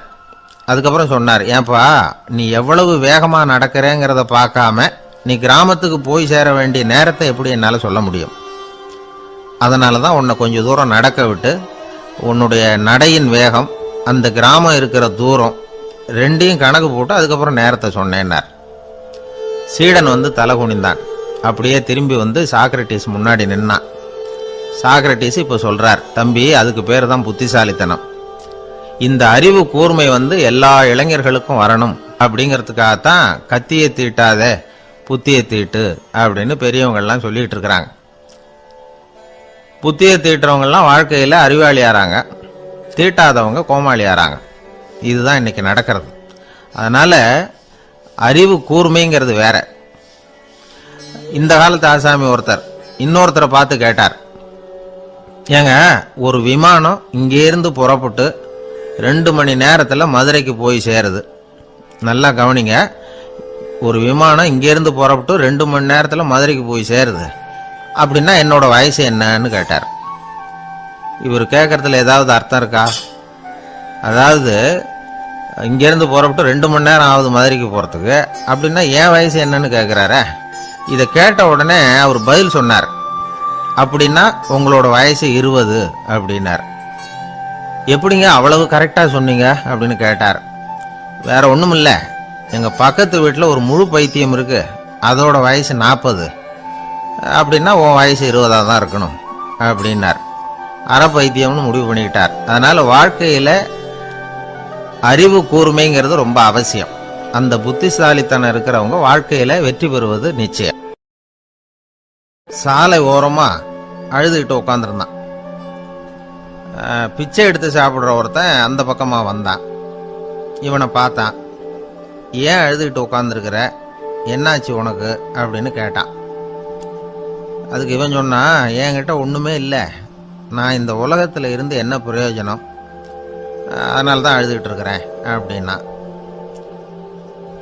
உன்கிட்ட மறைஞ்சிருக்கிற புதையல் என் கண்ணுக்கு நல்லா தெரியுது, அது உனக்கு புரியல, அதனால தான் அழுதுகிட்டு இருக்கிற அப்படின்னா. என்னது புதையல் இருக்குதா, உன் கண்ணுக்கு தெரியுதா அப்படின்னு கேட்டான். ஆமாம் எனக்கு தெரியுது, அந்த புதையலை நீ விற்கிறதுக்கு தயாராக இருக்கிறியா அப்படின்னு கேட்டான் இவன். இதை கேட்டதும் அந்த இளைஞனுக்கு ரொம்ப ஆச்சரியமாக போச்சு. என்னது இப்படி கேட்குறானே அப்படின்னு. என்கிட்ட ஒரு காசு கூட இல்லையே, அப்படி இருக்கிறப்போ புதையல் எங்கேருந்து வந்தது அப்படின்னா. இந்த நேரத்தில் அந்த பிச்சைக்காரன் சிரிச்சான். இப்படி தான் இந்த உலகத்தில் எல்லாரும் சொல்லிகிட்டு இருக்கிறாங்க, என்கிட்ட ஒன்றுமே இல்லை ஒன்றுமே இல்லைன்னு சொல்லி. ஆனால் அவங்கக்கிட்ட தான் புதையல் இருக்கு, நீ வேணும்னா என் கூட வா, நம்ம நாட்டு அரசர்கிட்ட போவோம், உங்ககிட்ட இருக்கிற புதையலை அவர் நல்ல விலைக்கு எடுத்துக்குவார் அப்படின்னா. அது எப்படி உனக்கு தெரியும்னா, இதுக்கு முன்னாடியும் இது மாதிரி பல பேரை நான் ராஜா கிட்ட அழைச்சிட்டு போயிருக்கிறேன், அதனால தான் உன்னை பார்த்தேன், உன்னையும் கூப்பிடுறேன், நீ சரின்னு சொன்னால் உன்னை அழைச்சிட்டு போகிறேன், உங்ககிட்ட இருக்கிற புதையலை அவர் நல்ல விலை கொடுத்து எடுத்துக்குவார் அப்படின்னு சொன்னான். இவன் இப்படி சொல்கிறதும் அந்த இளைஞனுக்கு ஒன்றுமே புரியல. இது என்னது இந்த ஆள் இப்படி சொல்லிகிட்டு இருக்கிறான், நம்மகிட்ட என்ன இருக்குது, அதுவும் இல்லாமல் இவனே பிச்சை எடுத்து சாப்பிட்டுக்கிட்டு இருக்கிறான், இவன் போய் நம்மளை ராஜா கிட்ட அழைச்சிட்டு போகிறதா போகிறேங்கிறானே என்ன அப்படின்னு சொல்லி அவன் யோசனை பண்ணான். என்ன யோசிக்கிற, உனக்கு பணம் வேணும்னா என்னோட வா அப்படின்னா. இளைஞன் ஒரு முடிவுக்கு வந்தான். சரி, இங்கேயே உட்காந்துக்கிட்டு இருக்கிறத விட அங்கேயாவது போய் பார்ப்போமே, இங்கே அழுதுட்டு உட்காந்துருக்கிறதுல என்ன பிரயோஜனம், ஏதோ கூப்பிடுறான் போய் பார்த்துட்டு வருவோமே அப்படின்னு சொல்லி அவன் கூட புறப்பட்டான். பிச்சைக்காரன் முன்னாடி போயிட்டே இருக்கிறான், இந்த இளைஞன் பின்னாடி நடந்து போயிட்டு இருக்கான். 2 பேரும் அரண்மனையை நோக்கி போகிறாங்க. பாதி வழி போயிருப்பாங்க. வழியில் அந்த பிச்சைக்காரன் சொன்னான், இதை பாரு, முன்னாடியே சில விஷயங்களை நாம் பேசிக்க வேண்டியிருக்கு, சரியாக தெளிவாக முடிவு எடுத்துக்கிட்டு அதுக்கப்புறம் ராஜா கிட்ட போகணும். ஏன்னா அங்கே போய் அது முடியாது இது முடியாதுன்னு நாம் நமக்குள்ளே சண்டை போட்டுக்கிட்டு இருக்க முடியாது. ராஜாவுக்கு விலையை பற்றி கவலையே இல்லை, எவ்வளவு சொன்னாலும் நமக்கு பணம் கிடைச்சிரும். ஆனால் அதுக்கப்புறம் நான் இதை விற்கிறதுக்கு தயாராக இல்லைன்னு சொல்லிடக்கூடாது. அதனால் புதையலை விற்கிறதா இல்லையாங்கிறத இங்கேயே தெளிவாக முடிவு செஞ்சுக்கணும், இல்லைன்னா ராஜா கிட்ட போய் அங்கே போய் குழப்பிக்கிட்டு இருக்க முடியாது அப்படின்னு சொன்னான். இளைஞனுக்கு ஒன்றுமே புரியல. என்ன சொல்கிற நீ, என்கிட்டயா புதையலா, எங்கே இருக்குது அப்படின்னு சொல்லி குழம்பி போனான். இப்போ அந்த பிச்சைக்காரன் சொன்னான், இதை பாரு, இப்போ உதாரணத்துக்கு உன்னுடைய கண்களை எடுத்துக்கோ, அதுக்கு நீ என்ன விலை கேட்டுற போகிற, நான் அதுக்கு ராஜா கிட்ட இருந்து ஒரு 50,000 ரூபா வாங்கி தர முடியும். உன்னுடைய இருதயத்தை கொடுக்குறியா, 20 லட்சம் ரூபா வாங்கி தரேன். மூளையை கொடுக்குறியா, 30 லட்சம் வாங்கி தரேன். என்ன சொல்கிற அப்படின்னு சொல்லி இந்த பிச்சைக்காரன் பேசிக்கிட்டே போகிறான். இளைஞனுக்கு கோபம் வந்துட்டுது. என்ன உளர்ற, உனக்கு என்ன பைத்தியமா, கண்ணையும் மூளையையும் இருதயத்தையுமா விற்பாங்க, என்ன விலை கொடுத்தாலும் அதையெல்லாம் நான் விற்கிறதுக்கு தயாராக இல்லை, நான் விற்க மாட்டேன், அதை கொடுத்துட்டு நான் என்ன பண்ணுறது, இப்படி நான் மட்டும் இல்லை யாருமே இதை விற்கிறதுக்கு தயாராக இருக்க மாட்டாங்க அப்படின்னு சொன்னான் அந்த இளைஞன். இவன் இப்படி சொன்னதும் அந்த பிச்சைக்காரன் வாய் விட்டு சிரிக்க ஆரம்பிச்சுட்டான். இப்போ பைத்தியமானது நானா நீயா, லட்சக்கணக்கான கோடிக்கணக்கான ரூபாய் பொறுமானம் உள்ள பொருள்களை உங்ககிட்டயே வச்சுக்கிட்டு விற்க முடியாதுன்னு சொல்கிற நீ தான் ஏழை, என்கிட்ட ஒன்றுமே இல்லைன்னு மரத்தடியில் உட்காந்து அழுதுகிட்டு இருக்கிறியே அப்படின்னு சொன்னான். இன்னைக்கு பார்த்தீங்கன்னா பல பேர் தன்கிட்ட புதைஞ்சிருக்கிற ஆற்றலை புரிஞ்சிக்க முடியாமல் அவதிப்பட்டுக்கிட்டு இருக்கிறாங்க. நம்மக்கிட்ட என்ன இருக்குங்கிறது அவங்களுக்கு தெரியறதில்ல, அதனால தான் என்கிட்ட ஒன்றுமே இல்லைன்னு சொல்லி அழுதுகிட்டு இருக்கிறாங்க. இதை விளங்க வைக்கிறதுக்கு பெரியவங்க சொல்ற கதை இது. நம்ம கிட்ட இருக்கிற புதையலை நாம தான் தோண்டி எடுக்கணும். உண்மையான புதையல்ங்கிறது உள்ளே இருக்கு. ஆனா அதை வெளியில தேடுற ஆசாமிகள் தான் அதிகம். சராசரி மனித இயல்பு அப்படி. நம்ம கிட்ட விலை மதிக்க முடியாத பகுத்தறிவு இருக்கு. அதை வச்சுக்கிட்டு வாழ்க்கையில முன்னேறதுக்கு முயற்சி பண்ணணும். என்கிட்ட ஒண்ணுமே இல்லைன்னு நினைச்சு ஓரமா உட்காந்துடக்கூடாது. முயற்சி செஞ்சா முடியாத காரியம் எதுவுமே இல்லை. ஒரு ரயில்வே ஸ்டேஷன் பக்கம் வெளியில ஒரு டாக்ஸி நின்றுட்டு இருந்தது. அந்த பக்கமா வந்த ஒருத்தர் டாக்ஸி டிரைவரை பார்த்து சொன்னார், ஐயா, உங்க வண்டியில பின் சீட்ல ஒரு மணி பர்ஸ் கிடக்கு, யாரோ மறந்து விட்டுட்டு போயிருக்கிறாங்க அப்படின்னாரு. இல்ல அது காலி பர்ஸ் தான், நான் தான் அதை அங்கே போட்டு வச்சிருக்கிறேன்னாரு டிரைவர். ஏன்னு கேட்டார் அவரு. இதுக்கு டிரைவர் சொன்னாரு, அதை பார்க்குற யாராவது அதை எடுத்துக்கலாம்ங்கிற ஆசையிலையாவது சவாரிக்கு வருவாங்க, அதுக்காக தான் போட்டு வச்சிருக்கிறேன் அப்படின்னார். ஒரு நண்பர் அவசரமா என்கிட்ட ஓடி வந்தார். அப்புறம் சொன்னார், என்னால் நம்பவே முடியல சார், என் பையனா இப்படி அப்படின்னு சொல்லி ஆச்சரியப்பட்டார். உங்க பையன் அப்படி என்னதான் செஞ்சுட்டான்னு கேட்டேன். என்னால முடியாத ஒரு காரியத்தை அவன் சுலபமா செஞ்சுட்டான் சார் அப்படின்னார். அது என்ன, உங்களால முடியாத காரியத்தை அவன் செஞ்சுட்டாங்கிறீங்க, அது என்ன காரியம்னு தான் சொல்லுங்களேன். என்ன, 5ஆம் வகுப்புல ஒரே தடவையில பாஸ் ஆயிட்டான் சார், அதாவது ஒரே அட்டம்ப்ட்ல பாஸ் ஆயிருக்கிறான் அப்படின்னார். மூச்சு வாங்க. கஷ்டப்பட்டு பரீட்சை எழுதினவன் அவன், இவருக்கு மூச்சு வாங்குது. நம்மால செய்ய முடியாத ஒரு காரியத்தை இன்னொருத்தர் செய்யும் போது அது நமக்கு ஆச்சரியமா தெரியுது. இப்ப சர்க்கஸ் பாக்குறோம், அங்க ஒருத்தர் அந்த இடத்துல தொங்குறார். அதை பாக்குறப்போ அது நமக்கு ஆச்சரியமா தெரியுது. ஏன்னா அது மாதிரி அந்த இடத்துல தொங்குறதுங்கிறது நம்மால முடியாத காரியம். நம்மால முடியாத ஒன்றை அடுத்த ஒருத்தர் ரொம்ப சுலபமா செய்யறப்போ நாம மருள்வது இயற்கை. இதைத்தான் தொல்காப்பியம் மருட்கை அப்படின்னு சொல்லுது. இந்த வியப்பு இருக்குதே, இது 4 வகையில ஏற்படுதான். அதையும் தொல்காப்பியம் தான் சொல்லுது. அது என்ன 4 வகை அப்படின்னா, முதல் வகை எப்படின்னா புதுமையான அரிய செயல்களை செய்வது. 2வது வகை என்னன்னா பெரிய செயல்களை செய்யறது. 3வது வகை எப்படின்னா மிக நுட்பமான செயல்களை செய்யறது. 4வது வகை ஆக்கம் தரும் செயல்களை செய்யறது. புதுமை, பெருமை, சிறுமை, ஆக்கமோடு மதினம் சாலா மருட்கை 4 அப்படிங்கிறது தொல்காப்பியம். இன்னைக்கு விஞ்ஞானம் புதுசா எதையோ கண்டுபிடிச்சிக்கிட்டு இருக்குது. அந்த கண்டுபிடிப்புகளை எல்லாம் பார்க்கறப்போ ஆரம்பத்துல ஆச்சரியமா இருக்கு, அதுக்கப்புறம் நமக்கு பழகி போடுது. வானொலி பெட்டி புதுசா வந்தப்போ அதை சுற்றி எவ்வளவு கும்பல், ஒரு பெட்டி பேசுது அப்படிங்கிறது எவ்வளவு வியப்புக்குரிய விஷயம். இப்ப யாரும் வானொலி பெட்டியை ரொம்ப ஆச்சரியத்தோட பாக்குறது இல்ல. வச்சிருந்தாதான் ஆச்சரியமா பார்ப்பாங்க சில பேர். இந்த காலத்துல எப்படி வச்சிருக்கிறாருன்னு சொல்லி மாறா அதை அலட்சியமாவும் பார்க்க ஆரம்பிச்சுட்டாங்க. மதினம் சாலா மருட்கை அப்படின்னு ஒரு சொற்றொடர் வருது பாருங்க, அதுல கருத்தாழம் உண்டு. எதை பத்தியும் போதுமான அளவு புரிஞ்சிக்காதப்போ ஒருத்தர் ஆச்சரியப்படுறார். புரிஞ்சுகிட்டதுக்கு அப்புறம் ஆச்சரியம் மறைஞ்சு போடுது. மிக நுட்பமான செயல்களும் நம்மளை ஆச்சரியப்பட வைக்குது. ஒரு அரிசியில ஒரு திருக்குறள் எழுதி காட்டுறாங்க, ஒரு முட்டை ஓட்டுக்குள்ள ஓவியம் தீட்டி காட்டுறாங்க. கருங்கல் சிற்பங்கள்ல எவ்வளவு நுட்பமான வேலைப்பாடுகள், அதையெல்லாம் பார்த்து ஆச்சரியப்படுறோம். இது மாதிரியே ஆக்கப்பூர்வமான செயல்களும் நம்மளை வியப்பில் ஆழ்த்தும்.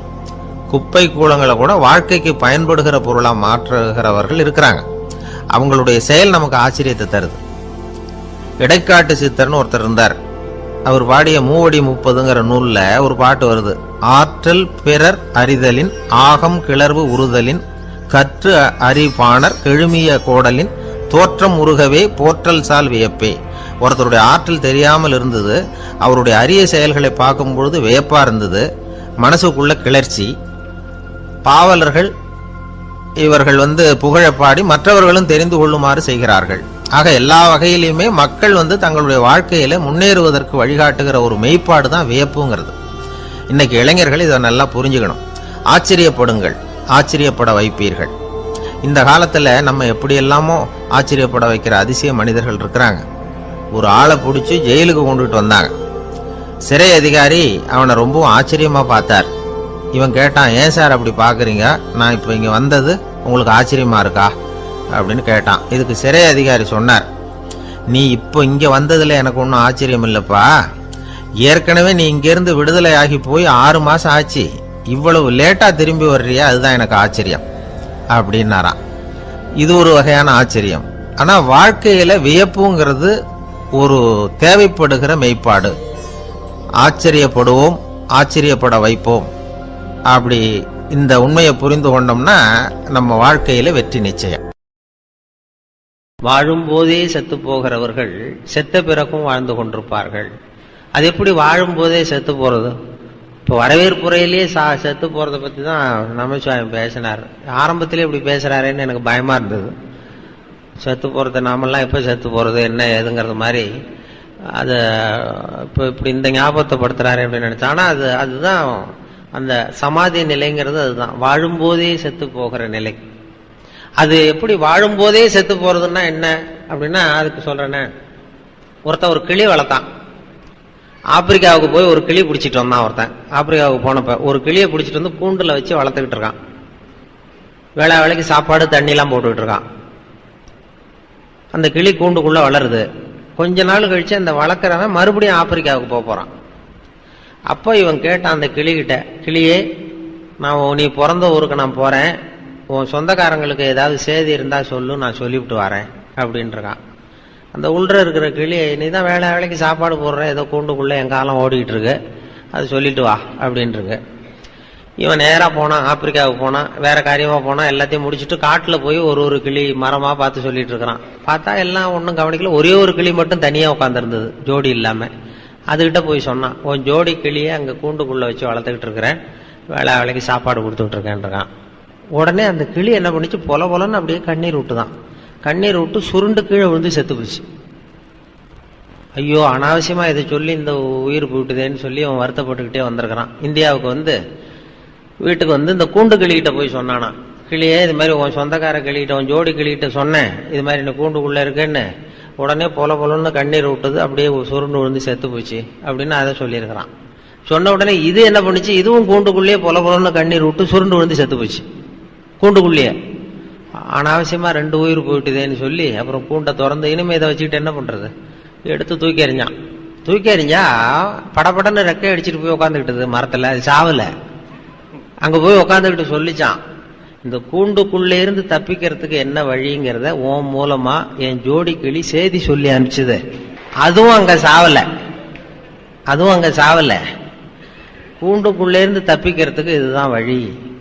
என்ன வழின்னா, வாழும் போதே செத்து போக கற்றுக்கொள், நீ கூண்டுக்குள்ளிருந்து தப்பித்துக் கொள்ளலாம். அந்த கிளி வாழும் போதே செத்து போனது இந்த கூண்டுக்குள்ள, இப்போ செத்த பிறகும் வாழ்ந்து கொண்டிருக்கிறது. அந்த தலைகளிலிருந்து விடுபடுறது, நம்முடைய தலைகளிலிருந்து விடுபடுறதுக்கு அந்த வாழும் போதே செத்து போகிற கலையை கற்றுக்கொள்ளுங்கள். அதுதான் அவங்க சமாதி நிலைன்னு பெருசா சொல்றது. அப்படி அந்த நுணுக்கத்தை தான் நமக்கு ஆன்மீகம் வந்து நமக்கு சொல்லி கொடுக்குது. ஆனந்தம்ங்கிறது எப்படின்னா ஆன்மா சம்பந்தப்பட்டது, அதுக்கு எல்லையே கிடையாதான். அது எப்படி ஆனந்தத்தை அடையிறது என்னன்னா, விவேகானந்தர் சொன்னதுதான், அடுத்தவங்களுக்கு உதவுங்கள். ஒருத்த வந்து என்னால நிம்மதியா இருக்க முடியல சார், எனக்கு என்ன காரணம்னு புரியல, நீங்க தான் வழி சொல்லணும்னு ஒரு ஆசிரமத்துக்கு போய் ஒரு இது மாதிரி சாமி மாதிரி ஒரு பெரியவர்கிட்ட போய் கேட்டிருக்கான். அந்த ஆசிரமத்துல பெரியவர் என்ன சொன்னாரு, நான் உனக்கு உன் நிம்மதிக்கு வழி வேணுமா, உனக்கு நான் சொல்றேன், வா இங்க படு, ராத்திரிக்கு இங்க தங்கிடு, காலையில உனக்கு சொல்றேன் அப்படின்னு ராத்திரி சாப்பாடுலாம் போட்டு ஒரு பாயை போட்டு தலைவாணி கொடுத்து படுத்துக்கடா அப்படின்னு படுக்க வச்சுட்டார். நிம்மதியா படுத்துவோனான். ஏன்னா நல்ல சாப்பாடு போட்டு நல்ல காத்து படுத்து வாங்கிட்டான். காலையில இவர் வந்து வந்தார், சாமியார் வந்தார். இவன் படுத்துவோன தட்டி எழுப்புனாரே, எழுந்துடுறான்னு எழுந்திரிச்சான். என்ன ராத்திரி பூரா நிம்மதியா படுத்துவோனியா? நிம்மதியா தூங்கினேன் சாமி அப்படின்றான். அந்த தலைவாணியை தூக்கு அப்படின்னா தலைவாணி எடுத்தா ஒரு நல்ல பாம்பு அப்படியே படம் எடுக்குது உள்ள இருந்து. ராத்திரி பூரா உள்ள ஒரு நல்ல பாம்பு இப்படி படத்தை கொத்தா வருது. அப்படியே அலறி அடிச்சுட்டு ஓடி வந்துட்டான். அப்ப இவர் இந்த சாமியார் சிரிச்சுட்டு சொன்னாராம், ராத்திரி பூரா அந்த நல்ல பாம்பு உன் தலையணைக்கு அடியில் தான் இருந்தது, நான் தான் கொண்டாந்து வச்சேன். ராத்திரிக்கு பூரா உன் தலைக்கு அடியிலேயே ஒரு நல்ல பாம்பை வச்சுக்கிட்டு உன்னால எப்படி நிம்மதியா இருக்க முடிஞ்சது அப்படின்னு கேட்டிருக்காரு. நிம்மதியா தூங்கினேங்கிற, ஆனா உன் தலைக்கு ஒரு அடி பக்கத்திலேயே நல்ல பாம்பு இருக்கு, எப்படி நிம்மதி உனக்கு கிடைச்சது? அது இருந்தது எனக்கு தெரியாது, என் மனசு வந்து அதுல இருந்து விலகி இருந்தது, அதனால நிம்மதியா இருந்தேன் அப்படின்றான். அப்பதான் அவர் சொன்னார், உன்னுடைய மனது எது எதுல இருந்து விலகி இருக்கிறதோ அதுல இருந்து உனக்கு நிம்மதி கிடைக்கும். அதனால் அந்த மனதை விலகி இருக்கிற கலையை கற்றுக்கொள். அந்த அது இருக்குன்னு தெரிஞ்சிருந்ததுன்னா உன்னால தூங்கிருக்க முடியாது. பாம்பு இருக்குன்னு சொல்லியிருந்தேன்னா ஒரு வார்த்தை நீ தூங்கிருக்க மாட்டேன். அந்த நுணுக்கத்தை கற்றுக்கொள் அப்படின்னு சொல்லி அவர் சொல்லுவாங்க. அப்படிதான் அந்த நமக்கு முன்னோர் சகிப்புத்தன்மைங்கிறதும் ஒரு பெரிய விஷயம். டாலரன்ஸ், இன்டர்நேஷனல் இயர் ஆஃப் டாலரன்ஸ்னு கொண்டாடினாங்க 1995 வருஷத்தை. சர்வதேச சகிப்புத்தன்மை ஆண்டு. அப்போ ரேடியோவில் ஒரு கதை சொன்னோம் அந்த சகிப்புத்தன்மை பற்றி. அது என்னன்னா, அந்த டாக்டர் கதை. அந்த டாக்டர் ஒருத்தர் ரூமில் உட்காந்துருக்காரு. ஒரு டாக்டர், ரொம்ப பிஸி டாக்டர். வெளியில் வரிசையாக பெஞ்சு போட்டிருக்கு. 40 பேர் உட்காந்துருக்கிறான் டாக்டரை பார்க்கறதுக்கு கியூவில். 40 பேரும் சட்டையை கட்டி சுருட்டி வச்சிருக்கான். 40 பேர் வாயிலையும் 40 தெர்மாமீட்டர் இருக்கு. எல்லாம் ஒரே வியாதிக்காக வந்திருப்பான். தெர்மாமீட்டரோட உட்காந்துருக்கான் 40 பேர். அதே தெருவில் ஒருத்தன் காலண்டர் மாட்டுறதுக்கு ஆணி அடிச்சிருக்கான். விரல் நசுக்கி போச்சு. சரி, நம்ம தெரு தானே சிஸ்டர், இதில் ஏதாவது வச்சு விடுங்கன்னா, நீ 41வது ஆளா உட்காரு அப்படின்னு இருக்கு அந்த நர்ஸு. சரின்னு உட்காந்துருக்கான். சட்டையை கயிட்டு இருக்கு. இல்லைடா, இங்கே விரல் தான் சிஸ்டர். இங்கே பாரு, எல்லாரையும் பார், எல்லாம் சட்டையை கயிட்டு வச்சிருக்கான். சரி, நமக்கு என்னன்னு சட்டையை கயிட்டு சுருட்டி பந்து மாதிரி வச்சான். வாயை தோற அப்படின்னு திறந்தான். ஒரு தெர்மாமீட்டர் வச்சுட்டு ஓடி போச்சு. இவன் வாயில தெர்மாமீட்டர் வச்சுக்கிட்டு யோசிக்கிறான், இது எதுக்கு தெர்மாமீட்டர் வச்சாங்க, விரல் தானே நசுக்கிருக்கிறோம், எதுக்குன்னு வேணா வாயை திறக்க முடியல. சரி, பக்கத்தில் இருக்கிறவனை கேட்கலாம்னா அவனும் ஏதோ பேசுறதுக்கு தயாரா இருக்கான். 40 பேரும் ஏதோ 40 பேசுறதுக்கு ரெடியா இருக்கான். கண்ணு செவந்திருக்கு, பலூன் மாதிரி உப்பி இருக்கு எல்லாம். தெர்மாமீட்டர் வச்சுட்டு அவன் பாட்டு சகிச்சுட்டு உட்காந்துருக்கான். அவனும் ஏதோ பேசுறதுக்கு ரெடியா இருக்கான். இது என்னடா பண்றதுன்னா, ஒரு 10 நிமிஷம் சகிச்சுட்டு இருந்தாங்க. அப்புறம் அந்த நர்ஸ் ஓடி வந்து எல்லா தெர்மாமீட்டரையும் எடுத்துக்கிட்டு அவங்க டெம்பரேச்சர் இதெல்லாம் குறிச்சிக்கிட்டு டாக்டர் ரூமுக்கு ஓடி போச்சு ரெஜிஸ்டர் எடுத்துட்டு. அப்புறம் இவன் ஆரம்பிச்சான். இந்த 41வது ஆள் விரல் நசுக்கிட்டானே, உலகம் ரொம்ப கெட்டு போச்சுப்பா, எதுக்கு தெர்மாமீட்டர் வச்சு பாக்குறதுன்னு ஒரு விவசாயம் எல்லாம் போச்சு. நான் விரல் நசுக்கிட்டு தான் இதுக்கு போய் தெர்மாமீட்டர் வச்சு பாக்குறாங்க, இது உண்டு இல்லைன்னு பாத்துற போறேன், நான் விட போறது இல்லை, இது ஒண்ணு கத்துறான். அப்ப இந்த 40வது ஆளை அட்வைஸ் பண்றான். இதுக்கு முந்தின நாள், இந்த பாருப்பா, இது சர்வதேச சகிப்புத்தன்மை ஆண்டு. சகிப்புத்தன்மைங்கிறது மனுஷனுக்கு வேண்டிய ஒரு முக்கியமான பண்பு, ஆன்மீகத்துல ரொம்ப அவசியம். சகிப்புத்தன்மையை நாம இது மாதிரி இடத்துல தான் வளர்த்துக்கணும். இதுக்கு நீ அவசரப்பட்டு இப்படி அசட்டுத்தனமா துள்ளாத, கொஞ்ச நேரம் மரியாதையா வாழை சுட்டிட்டு உட்கார் அப்படின்றான் அவன். அப்படி சொன்னதும் இவனுக்கு இன்னும் கோவம் வந்துட்டுது. இவ்வளவு புத்தி சொல்றடா எனக்கு, நீ எதுக்குடா வந்த அப்படின்னு கேட்டுறான். நான் தபால் கொடுக்க வந்தவையா, நான் தினம் இப்படி வருவேன், சட்டையை கட்ட சொல்லுவாங்க, கட்டி வைப்பேன், தெர்மாமீட்டர் வச்சு பார்ப்பாங்க, பார்த்தா நான் பாட்டு கொடுத்துட்டு மறுபடியும் சட்டையை போட்டுட்டு லெட்டர் கொடுத்துட்டு போறேன், பெண்ணை கட்டு போய் எல்லாரும் சகிப்புத்தன்மை வளர்த்துங்கப்பா அப்படின்னு சொல்லிட்டு போனான். இதெல்லாம் நமக்கு ஆன்மீகத்துக்கு தேவை. சினம் தவிர்த்தல், சகிப்புத்தன்மை, இதையெல்லாம் வளர்த்துக்கணும். வளர்த்துக்கிட்டாதான் நம்ம இது பண்ணலாம். இல்லைன்னா இன்னும் அந்த கொஞ்ச நேரத்தில் உங்க சகிப்புத்தன்மைக்கும் அந்த எல்லாம் வந்துட்டு, அதான் 8:25 அவர் சொன்ன அது மாதிரி. அதனால அது மாதிரி இல்லைன்னா அந்த வழக்கமா ஒரு கதை சொல்லுவாங்க. ஒரு பேசிக்கிட்டே இருக்கும் பொழுது ஒருத்தர் முதல் வரிசையில் இருந்தவர் என்னமோ மெதுவா ஒரு சிப்பேக்கை திறந்து எடுத்தா ரிவால்வரான். பேசணும், ஐயோ நிறுத்திட்டு, ஏன் சார் துப்பாக்கிலாம் காட்டி பயமுறுத்துறீங்க, போதும்னா நிறுத்திட்டு போறேன் அப்படின்னு. அப்பா அவர் சொன்னா, ஐயோ நிறுத்தாதீங்க சார், நீங்க பாட்டுக்கு பேசுங்க சார், இது உங்களை சுடுறதுக்கு இல்லை சார், உங்களை இங்க அழைச்சிட்டு வந்தவரை சுடுறதுக்கு. அப்படின்னா என்ன, அழைச்சிட்டு வந்தவர் டாக்டர் இதை பக்கத்துல தான் இருக்கார், அவருடைய பாதுகாப்பு ரொம்ப முக்கியம். எது ரொம்பவும் கஷ்டமான காரியம் அப்படின்னு கேட்டார் ஒருத்தர். ஒருத்தருக்கு ஒருத்தர் சண்டை போடாமல் இருக்கிறது தான் ரொம்ப கஷ்டமான காரியம் அப்படின்னு தோணுது.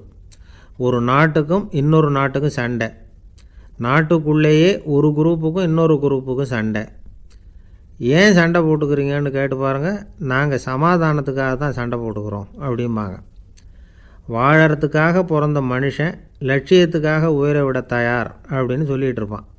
அப்படி உயிரை விடுறவங்கள நாமளும் பாராட்டுவோம்.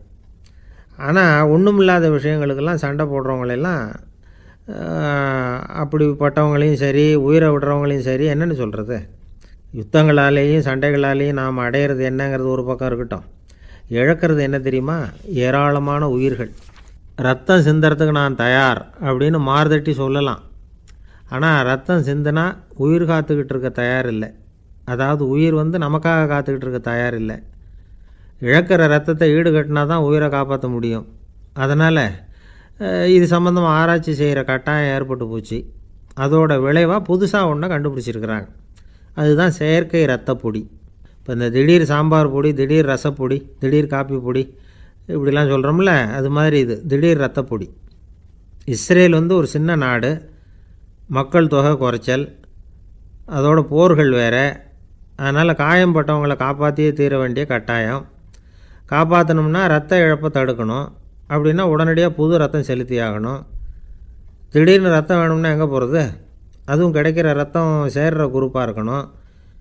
ஒரு வேடிக்கை பார்த்தீங்களா, நான் வேறு குரூப்பு நீ வேறு குரூப்புன்னு இவன் சண்டை போடுறான். இதில் அடிபட்டவனுக்கு ரத்தம் கொடுக்க போனால் அதுலேயும் அது வேறு வேறு குரூப்பாக இருக்குது. அது ரத்தமும் வேறு வேறு குரூப்புன்னு சொல்லிகிட்டு இருக்குது. எந்த குரூப்பு ரத்தம் வேணும், அது உடனடியாக கிடைக்கலன்னா என்ன பண்ணுறது? இப்படிப்பட்ட கஷ்டம்லாம் நமக்கு வந்துடுது. இதுக்காக தான் விஞ்ஞானிகள் இந்த ரத்த பொடியை கண்டுபிடிச்சிருக்கிறாங்க. அதாவது ஒரு ஆள் அடிபட்டு போட்டான்னு வச்சுங்களேன், அவனுக்கு ரத்தம் கிடைக்கல, உடனே என்ன பண்ணலாம்? இந்த சுத்தப்படுத்தப்பட்ட தண்ணீரை கொஞ்சம் எடுத்துக்க வேண்டியது, அதில் இந்த ரத்த பொடியை கரைக்க வேண்டியது. இப்போ இந்த செயற்கை ரத்தம் வந்து தயாராகிட்டுது. இதை அந்த ஆள் உடம்புல ஏற்றி விட்டுற வேண்டியது. இயற்கையாக நம்ம உடம்பில் இருக்கிற ரத்தம் என்னென்ன வேலை செய்யுதோ அதே வேலையை இதுவும் செய்யும். அதாவது ஆக்சிஜனை உடம்புல எல்லா இடத்துக்கும் எடுத்துகிட்டு போகுது. அந்த வேலையை இந்த செயற்கை ரத்தமும் செஞ்சுருது. ஆனால் ஒரு விஷயம், இந்த செயற்கை ரத்தம் ஒரு அவசரத்துக்கு தான் உபயோகப்படுத்தலாம், ஒரு முதல் உதவி மாதிரி. அதை அப்படியே நிரந்தரமாக விட்டுற முடியாது. பின்னாடி வந்து தேவையான குரூப்பு உண்மையான ரத்தம் கிடைச்ச உடனே அதை செலுத்திக்கணும். உண்மையான ரத்தத்தை 20லேருந்து 40 நாள் வரைக்கும் தான் பாதுகாக்க முடியும். அதுவும் குளிர்பதன பெட்டியில். அதுக்குள்ளே உபயோகப்படுத்தலைன்னா அது வீணாக போயிடும். இந்த ரத்த பொடி அப்படி இல்லை, எவ்வளோ நாள் வேணும்னாலும் அப்படியே வச்சுருக்கலாம், குளிர்பதன பெட்டியும் தேவையில்லை. ஆனால் ஒன்று, இது தண்ணியில் கலந்து செயற்கை ரத்தமாக ஆக்கிவிட்டா அதோட வலு 72 மணி நேரம் தான், அதாவது 3 நாள். அதுக்குள்ளே அந்த ஆசாமியை எங்கேயாவது ஆஸ்பத்திரிக்கு தூக்கிட்டு போய் உண்மையான ரத்தத்தை கொடுத்துடணும். சண்டையில் அடிபடுறவங்க, சாலை விபத்தில் அடிபடுறவங்க, இவங்களுக்கெல்லாம் அவசரத்துக்கு கை கொடுத்து உதவுறது இந்த செயற்கை ரத்த பொடி. அதுக்கப்புறம் நாம் கொடுக்குற ரத்தம் தான் அவங்கள காப்பாற்றணும். இன்றைக்கி வந்து ரத்தத்தை தானமாக கொடுக்க தயாராக இருக்கிற நல்ல உள்ளங்கள் ஏராளம். எவ்வளவு ஆக்சிடெண்ட்டு, ஆப்ரேஷன், இதில் சம்மந்தப்பட்டவங்களை வந்து காப்பாற்றுறது நாம் தானமாக கொடுக்குற ரத்தம் தானே. ஒரு ஆக்சிடெண்ட்டு, ஒரு ஸ்கூட்டர் ஒரு ஆள் மேலே மோதி விட்டுது, பார்த்து வரக்கூடாதா அப்படின்னா அந்த ஆள், நீ தான் பார்த்து நடக்கணும், ஏன்னா 20 வருஷமாக நான் அந்த ஸ்கூட்டரை ஓட்டிகிட்டு இருக்கிறேன் அப்படின்னானா இவன். இதுக்கு அவன் சொன்னானா, நீ தான் பார்த்து ஓட்டணும், ஏன்னா 40 வருஷமாக நான் இப்படி நடந்துக்கிட்டு இருக்கிறேன் அப்படின்னானா. ஒரு ஊரில் ஒரு ராஜா இருந்தார். பெரிய அரண்மனையில் தான் இருக்கிறார். எல்லா வசதியும் இருந்தது. இருந்தாலும் அவர் எல்லாரும் சொல்கிறது எப்படி தெரியுமா? பிச்சைக்கார ராஜா. அப்படி ஒரு பேர் அவருக்கு நிலச்சி போச்சு. ஜனங்களும் சரி, மற்ற தேசங்களில் உள்ளவங்களும் சரி, அவர் அந்த பேர் சொல்லியே குறிப்பிடுறது வழக்கமாக போட்டுது. இது அவருக்கு ரொம்ப கவலையாக போச்சு. என்ன இது, நம்மளை தேடி வர்றவங்களுக்கெல்லாம் நாம் சோறு போடுறோம், நம்ம புகழ்ந்து பாடல் ஏற்றி கொண்டு வர்ற புலவர்களுக்கெல்லாம் அவங்க எப்படி வந்தாலும் ஒருவேளை சோறு போடணுங்கிறது உத்தரவு. இவ்வளவுலாம் செஞ்சும் நம்மளை போய் பிச்சைக்கார ராஜான்னு எல்லாரும் சொல்கிறாங்களே, அது ஏன், எதுக்காக இப்படி சொல்கிறாங்க? இதுதான் ராஜாவுக்கு குழப்பம். சரி, இதை பற்றி நம்ம அமைச்சர்கள்கிட்ட கேட்கலாமா அப்படின்னு யோசனை பண்ணார். இந்த விஷயத்தை போய் அவங்கக்கிட்ட எப்படி கேட்குறதுன்னு அவருக்கு தயக்கமாக இருந்தது. கௌரவ குறைச்சலாக தெரிஞ்சுது அவருக்கு. சரி, சாதாரண குடிமக்கள்கிட்ட இதை பற்றி கேட்கலாமா அப்படின்னு யோசனை பண்ணார். கேட்கலாம், ஆனால் அவங்க யாரும் ராஜா முன்னாடி வந்து நின்று தைரியமாக பேசக்கூடிய அளவுக்கு இல்லை. ராஜாவோட குழப்பம் நாளுக்கு நாள் அதிகமாக போச்சு. கடைசியாக அவர் ஒரு முடிவுக்கு வந்தார். அதாவது இதை பற்றி ஒரு பிச்சைக்காரங்கிட்டே கேட்டு பார்த்துட்டா என்ன. இதுதான் அவர் பண்ண முடிவு. உடனே மாறு வேஷம் போட்டுக்கிட்டு நகர்வலம் போனார். ஒரு பிச்சைக்காரனை கண்டுபிடிச்சார். இதை பாருப்பா, நம்ம ராஜாவை எல்லாரும் பிச்சைக்கார ராஜான்னே சொல்கிறாங்களே, அதுக்கு என்ன காரணமாக இருக்கும் அப்படின்னு கேட்டார். அதுக்கு அவன் சொல்கிறான், இதுக்கான பதிலை இன்னும் ஒரு 30 நாளில் சொல்கிறேன் அப்படின்னா. உடனே இவருக்கு சந்தோஷம். உண்மையை அவங்ககிட்ட சொன்னார். நான் வேறு யாரும் இல்லை, நான் தான் இந்த நாட்டு ராஜா. இப்போ நீ என் கூடவே வந்துடு, அரண்மனையிலேயே தங்கிக்கோ, 30 நாள் கழித்து எனக்கு பதில் சொல்லிவிட்டு அதுக்கப்புறமா நீ போகலாம் அப்படின்னு சொல்லி அழைச்சிட்டு வந்துட்டார். அரண்மனையில் ஒரு மூலையில் அவன் தங்கறதுக்கு இடம் கொடுத்தார். தினம் 2 வேளையும் இவனுக்கு சோறு போடுங்க அப்படின்னு உத்தரவு போட்டார். ராஜா கொடுத்த இடத்துல போய் உக்காந்துக்கிட்டான் அந்த பிச்சைக்காரன். தினமும் அந்த அரண்மனையில் நடக்கிறதையெல்லாம் கவனிச்சிக்கிட்டு வந்தான். வேளைக்கு சாப்பாடு வரும், சாப்பிட்டுக்கிட்டு இருக்கான். இப்படி 30 நாள் முடிஞ்சுது. ராஜா வந்தார். என்ன, என்னோட கேள்விக்கு பதில் என்னன்னு கண்டுபிடிச்சிட்டியான்னார். கண்டுபிடிச்சிட்டேன்னா. என்ன எல்லாரும் பிச்சைக்கார ராஜான்னு சொல்கிறாங்களே, அது நியாயமாக படுதா உனக்குன்னு கேட்டார். நியாயமாக தான் படுது, சந்தேகம் இல்லாமல் நீங்கள் பிச்சைக்கார ராஜா தான். என்ன தான் நீங்கள் வசதியோடவும் படைபலத்தோடவும் இருந்தால் கூட நீங்கள் வந்து எங்கள் வர்க்கத்தை சேர்ந்த ஆசாமி தான் அப்படின்னு அடித்து சொல்லிவிட்டான் அந்த ஆள். என்னால் அப்படி சொல்கிறேன்னு கேட்டார் இவர். அரசே, ஒரு உண்மையை கண்டுபிடிச்சி சொல்கிறதா நான் உங்ககிட்ட சொன்னேன். நீங்கள் ராஜ பரம்பரைன்னா உடனே உங்கள் கழுத்தில் கிடக்கிற முத்து மாலையை கழட்டி பரிசாக கொடுத்துருப்பீங்க, பொன்னையும் மணியையும் கொடுத்துருப்பீங்க. ஆனால் நீங்கள் அப்படி செய்யலை. என்னை ஒரு மூலையில் உட்கார வச்சு 2 வேளை சோறு போட சொன்னீங்க. உங்களை தேடி யார் வந்தாலும், யார் வந்து பாராட்டி பேசினாலும் அல்லது பிரச்சனைகளை சொன்னாலும் நீங்கள் செய்கிற ஒரே காரியம் சோறு போடுறது தான். பிச்சைக்காரனுக்கு சோறு மட்டும்தான் உலகம். உங்கள் விஷயத்துலேயும் நீங்கள் அப்படி தான் நினைக்கிறதாக தெரியுது. நல்லா கவனிங்க. எந்த ஒரு பிரச்சனைக்கும் சோறு தான் முடிவுன்னு நினைக்கிறீங்க பாருங்கள். நீங்கள் சந்தேகமில்லாத எங்களை சேர்ந்த ஆள் தான் அப்படின்னு விட்டான் அந்த பிச்சைக்காரன். அதுக்கப்புறம் தான் அந்த ராஜா தன்னுடைய தவறுகளை எல்லாம் திருத்திக்கிட்டாராம். பசின்னு வர்றவங்களுக்கு சோறு தான் போடணும், அது தப்பு இல்லை. பாராட்ட வர்றவங்களுக்கெல்லாம் சோத்தையே போட்டு அனுப்புனா இப்படி தான் பேர் வரும். எனக்கு தெரிஞ்ச ஒருத்தர் தினமும் யாராவது ஒருத்தரை தன் வீட்டுக்கு அழைச்சிட்டு போவார், சாப்பாடு போட்டு அனுப்புவார். முன்னறிவிப்பு இல்லாமல் திடீர்னு ஒரு விருந்தாளியோட வீட்டில் போய் இவர் நிற்கிறது வழக்கம். அந்த அம்மாவும் இவருக்காக தயார் பண்ணி வச்சுருந்ததை இவர் அழைச்சிட்டு வந்திருக்கிற விருந்தாளிக்கு போட்டுருவாங்க. விருந்தாளி சாப்பிட்டுட்டு போனதுக்கப்புறம் இவர் மனைவிகிட்ட உனக்கு சிரமம் வேணாம் அப்படின்னு சொல்லிவிட்டு பக்கத்தில் உள்ள ஒரு ஹோட்டலுக்கு போய் காசு கொடுத்து சாப்பிட்டுட்டு வந்துடுவார். பல நாள் இப்படி நடக்கும். ஒரு நாள் அவரை தனியாக கூப்பிட்டுக்கிட்டு போய் ஏன் இப்படி பண்ணுறீங்கன்னு கேட்டோம்.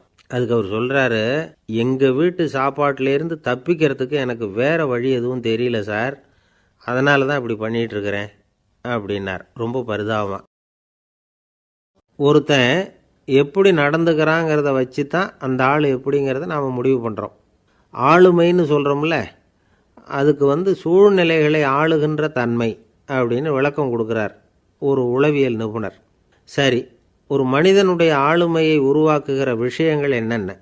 பிறப்பு, வளர்க்கப்பட்ட விதம், படிப்பு, நண்பர்கள், சமுதாயம், இப்படி நிறைய உண்டு. ஆளுமையின் அடிப்படையில் சில மனநோய்கள் உண்டாகுது. அதெல்லாம் என்னென்னங்கிறத தெரிஞ்சு வச்சுக்கிட்டோம்னா நம்ம கூட இருக்கிறவங்கள அடையாளம் கண்டுபிடிக்கிறதுக்கு அது ரொம்ப உபயோகமாக இருக்கும். ஃப்ரெனாய்டு ஆளுமை அப்படின்னு ஒன்று. இந்த கோளாறு உள்ளவங்க எப்படி இருப்பாங்க தெரியுமா? அதிக உணர்ச்சி, சந்தேகம், பொறாமை இதெல்லாம் அதிகமாக இருக்கும். வளைஞ்சு கொடுக்க மாட்டாங்க. அடுத்தவங்களோட இணக்கமான உறவு இருக்காது. அவங்க செய்கிற தப்புக்கெல்லாம் அடுத்தவங்களை குறை சொல்லிகிட்டு இருப்பாங்க. இது ஒரு ரகம். அடுத்தது ஸ்கிசாய்டு ஆளுமை அப்படின்னு சொல்கிறாங்க. இந்த கோளாறு உள்ளவங்க அடுத்தவங்களோட பழக கூச்சப்படுவாங்க.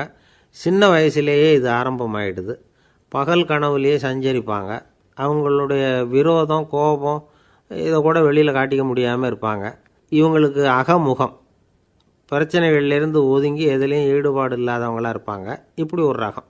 அடுத்தது சைக்ளோதமிக் ஆளுமை அப்படின்னு சொல்கிறாங்க. அது என்னென்னா, உணர்ச்சிகளில் ஏற்றத்தாழ்வு அதிகமாக இருக்குமா. சில சமயம் பார்த்தா மகிழ்ச்சியாக இருப்பாங்க, சில சமயம் சோகமாக உட்காந்துருப்பாங்க. அவங்க மனநிலைக்கு தகுந்த மாதிரி சமூக நிகழ்ச்சிகளில் பங்கெடுத்துக்குவாங்க. இன்னொரு வகை என்னென்னா எண்ணப்பீடிகை ஆளுமை அப்படின்னு பேர் வச்சுருக்கிறாங்க. அதுக்கு இவங்களுக்கெல்லாம் கரெக்டாக இருக்கணும், எல்லாம் சட்டத்திட்டம், இதுலேயும் ஒரு ஒழுங்குமுறை, இப்படி எதிர்பார்க்குற மனோபாவம். இவங்க எதிர்பார்ப்புக்கும் வரன்முறைக்கும் மற்றவங்க கட்டுப்படணும்னு நினைப்பாங்க. இந்த நிலைமை நீடித்தா என்ன ஆகும் தெரியுமா? அலைக்கழிக்கிற எண்ணங்கள் திரும்ப திரும்ப ஒரே செயலை செய்ய தூண்டுற மன தளர்ச்சிக்கு ஆளாயிடுறாங்க. அடுத்தது ஹிஸ்டீரியா ஆளுமை. சின்ன விஷயத்தையெல்லாம் பெருசுப்படுத்தி நாடகமாக்குற நடிகர்கள் இவங்க. உணர்ச்சி அதிகம் உள்ளவங்க. இவங்க மன எழுச்சியில் பக்குவமின்மை, குழந்தைத்தனம், முதிர்ச்சியின்மை எல்லாம் இருக்கும். தன்னலம் மிக்க குணம். பிறர் தன்னை மட்டுமே கவனிக்கணும்னு நினச்சி செயல்படுறது, இதெல்லாம் இவங்க அடையாளம். அடுத்த ரகம் எப்படின்னா வளர்ச்சியற்ற ஆளுமைன்னு சொல்கிறாங்க. அடுத்தவங்களோட இணங்கி போக முடியாதவங்க, அறிவு, மன எழுச்சி, சமூக உறவு இதில் எல்லாம் போதுமான வளர்ச்சியையும் நிறைவையும் பெற முடியாதவங்க. இவங்களால வாழ்க்கையில் முன்னேற முடியாது. பிச்சைக்காரங்க, குற்றவாளிகள், இவங்ககிட்டெல்லாம் இது மாதிரியான ஆளுமை அதிகமாக இருக்குமா. அடுத்தது என்னென்னா சோறு உடைய ஆளுமை. எதுலேயும் உற்சாகம் இல்லாமல் சோர்ந்து போயிருப்பாங்க. அதுக்கெல்லாம் நமக்கு வலிமை இல்லைப்பா அப்படின்னு சொல்லிகிட்டு இருப்பாங்க. சின்ன விஷயங்களுக்கெல்லாம் அதிர்ச்சி அடையிறது, வாழ்வின் சுவையை அனுபவிக்க முடியாதவங்க. இன்னொரு ரகம் இது கொதித்தெழும் ஆளுமைங்கிறாங்க. எதுக்கு எடுத்தாலும் ஆத்திரம், குரோதம், வன் செயல் இதிலெல்லாம் ஈடுபாடு, இப்படி உள்ளவங்க. நத்தை வகை ஆளுமை அப்படின்னு ஒன்று. அடுத்தவங்க மேலே விரோதம் இருக்கும், அடிக்கணுங்கிற எண்ணம் இருக்கும். ஆனால் அதை அப்படியே வெளியில் காட்டாமல் அதே சமயம் அமைதியான முறையில் வெறுப்பை வெளிக்காட்டுற ரகம். இவங்கெல்லாம் பேசாமல் கம்முன்னு இருந்துக்கிட்டே நினச்சதை நிறைவேற்றிக்கிறவாங்க. முன்ஜாக்கிரதை ஆளுமை அப்படின்னு ஒரு ரகமாக. பாதுகாப்பின்மை, சந்தேகம், முழுமையின்மை, அறவேக்காட்டுத்தனம் இந்த மனப்போக்கு அதிகமாக இருக்கிறதுனால அகம்பாவம், புடிவாதம், எச்சரிக்கை எல்லாம் அளவுக்கு மீறி இருக்கும். இதுவரைக்கும் நாம் பேசிக்கிட்டு இருந்த ஆளுமை பண்புகள் அளவுக்கு அதிகமாக போயிட்டுதுன்னா ஆளுமை கோளாறுகள் ஏற்படும். அதன் அடிப்படையில் மனவியாதிகள் வருமா. அதனால் இணக்கமான எல்லாரும் விரும்புகிற இயல்பான ஆளுமையை பெறுவதற்கு நாம் முயற்சி செய்யணும் அப்படிங்கிறது மனோதத்துவ நிபுணர்களுடைய ஆலோசனை. ஒருத்தர் ஒரு மனோதத்துவ டாக்டரை தேடிட்டு வந்தாராம். டாக்டர், எனக்கு மனசில் ஏதோ வியாதி, ஆளுமை கோளாறு, அதாவது எனக்கு சீக்கிரமாக செத்து போனால் தேவையில்லைன்னு தோணுது அப்படின்னாராம். உடனே அந்த டாக்டர், சரி அப்படின்னா இங்கேயே இருங்க, நான் வைத்தியம் பார்க்குறேன் அப்படின்னாராம். ஆஃபீஸு முடிஞ்சு வீட்டுக்கு போகிற சமயத்தில் ஒருத்தர் கடைக்கு போய் ஸ்வீட் வாங்கினார். சரி, வீட்டுக்கு பிள்ளைங்களுக்கு தான் வாங்கிட்டு போகிறார் அப்படின்னு மற்றவங்க நினச்சாங்க. அவர் அப்படி செய்யலை. அந்த இடத்துலையே பொட்டலத்தை பிரித்தார். திருட மாதிரி அப்படியே சுற்றி ஒரு தரம் பார்த்துக்கிட்டார். யாரும் தெரிஞ்சவங்க இல்லைங்கிறத முடிவு பண்ணிவிட்டு அவசரமாக அதை அப்படியே போட்டு முழுகிவிட்டு கையை தொடச்சிக்கிட்டு நல்ல பிள்ளை மாதிரி நடந்து போக ஆரம்பிச்சிட்டார். அவர் யாருன்னா, அவரோட பிரச்சனை எல்லாருக்கும் தெரியாது, சில பேருக்கு தான் தெரியும். அதாவது அவர் உடம்பில் சர்க்கரை இருக்குதுன்னு டாக்டர் சொல்லிவிட்டாராம். அதனால் வீட்டில் சர்க்கரையே இவர் கண்ணில் காட்டுறதில்ல. அதனால் இவர் யார் கண்ணிலையும் படாமல் இப்படிப்பட்ட வேலைகள்லாம் செய்கிறது வழக்கம். யாருக்கும் தெரியாமல் இப்படி ஸ்வீட்டை வாங்கி சாப்பிட்டுட்டு அவர் பாட்டுக்கு போயிடுறது. இப்படிப்பட்டவங்களுக்கெல்லாம் கொஞ்சம் ஆறுதலான தகவல் இன்றைக்கி. அது என்னென்னா, நாம் சாப்பிட்ற சர்க்கரைக்கும் நம்ம உடம்பில் உள்ள சில கோளாறுகளுக்கும் அப்படி என்ன தான் சம்மந்தம் இருக்குது. இதை பற்றி சமீபத்தில் சில ஆராய்ச்சிகள்லாம் நடந்திருக்குது. ஏன்னா சர்க்கரைன்னாவே விஷம் மாதிரி அதை பார்க்குறவங்களும் சில பேர் உண்டு. சின்ன பிள்ளைங்களுக்கு வயத்தில் பூச்சி உண்டாகிறதுலேருந்து பெரியவங்களுக்கு நீரிழிவு வர்ற வரைக்கும் எல்லாத்துக்கும் சர்க்கரை தான் காரணம்னு சொல்லிகிட்டு இருக்கிறோம். ஆனால் அந்த அளவுக்கு பயப்பட வேண்டிய அவசியம் இல்லை அப்படின்னு சொல்கிறாங்க. சர்க்கரை வியாதி, இருதய நோய், பித்த நீர்ப்பை நோய், இதெல்லாம் சில நோய்கள்லாம் நாம் சாப்பிட்ற சர்க்கரைக்கும் தொடர்பு இருக்குன்னு நினைக்கிறோம். ஆனால் அப்படி சம்பந்தம் உண்டுங்கிறதுக்கு போதுமான அளவுக்கு ஆதாரம் இல்லை அப்படிங்கிறாங்க ஆராய்ச்சியாளர்கள். ஒரே ஒரு சம்பந்தம் தான் உறுதியாக இருக்குதான். அதுவும் இந்த பல் சிதைவு அப்படின்னு இருக்கு இல்லையா, அந்த சர்க்கரை சாப்பிட்றதுக்கும் இந்த பல் சிதைவுக்கும் சம்பந்தம் இருக்குது அப்படிங்கிறத மட்டும் உறுதியாக சொல்கிறாங்க. சர்க்கரைன்னா நாம் சாப்பிட்ற ஜீனி மட்டும் இல்லை, பழம், காய்கறி, பால், தேன், இப்படி எல்லாத்துலேயும் அது இருக்குது. கேரட்டு கொடுக்குற சத்தில் 88% சர்க்கரை, ஆப்பிள் கொடுக்குற சக்தியில் 95% சர்க்கரை. இது ஜீனி சர்க்கரை, இது ஆப்பிள் சர்க்கரை அப்படிங்கிற வித்தியாசம்லாம் உடம்புக்கு கிடையாது. ரெண்டுமே உடனடியாக சக்தி கொடுக்குது. ஒரு ஸ்பூன் சர்க்கரையில் 16 கலோரி தான் சத்து இருக்குது. அதிகமாக சர்க்கரை சாப்பிட்டா நீரிழிவு வந்துருங்கிறது தப்பான ஒரு அபிப்பிராயம்.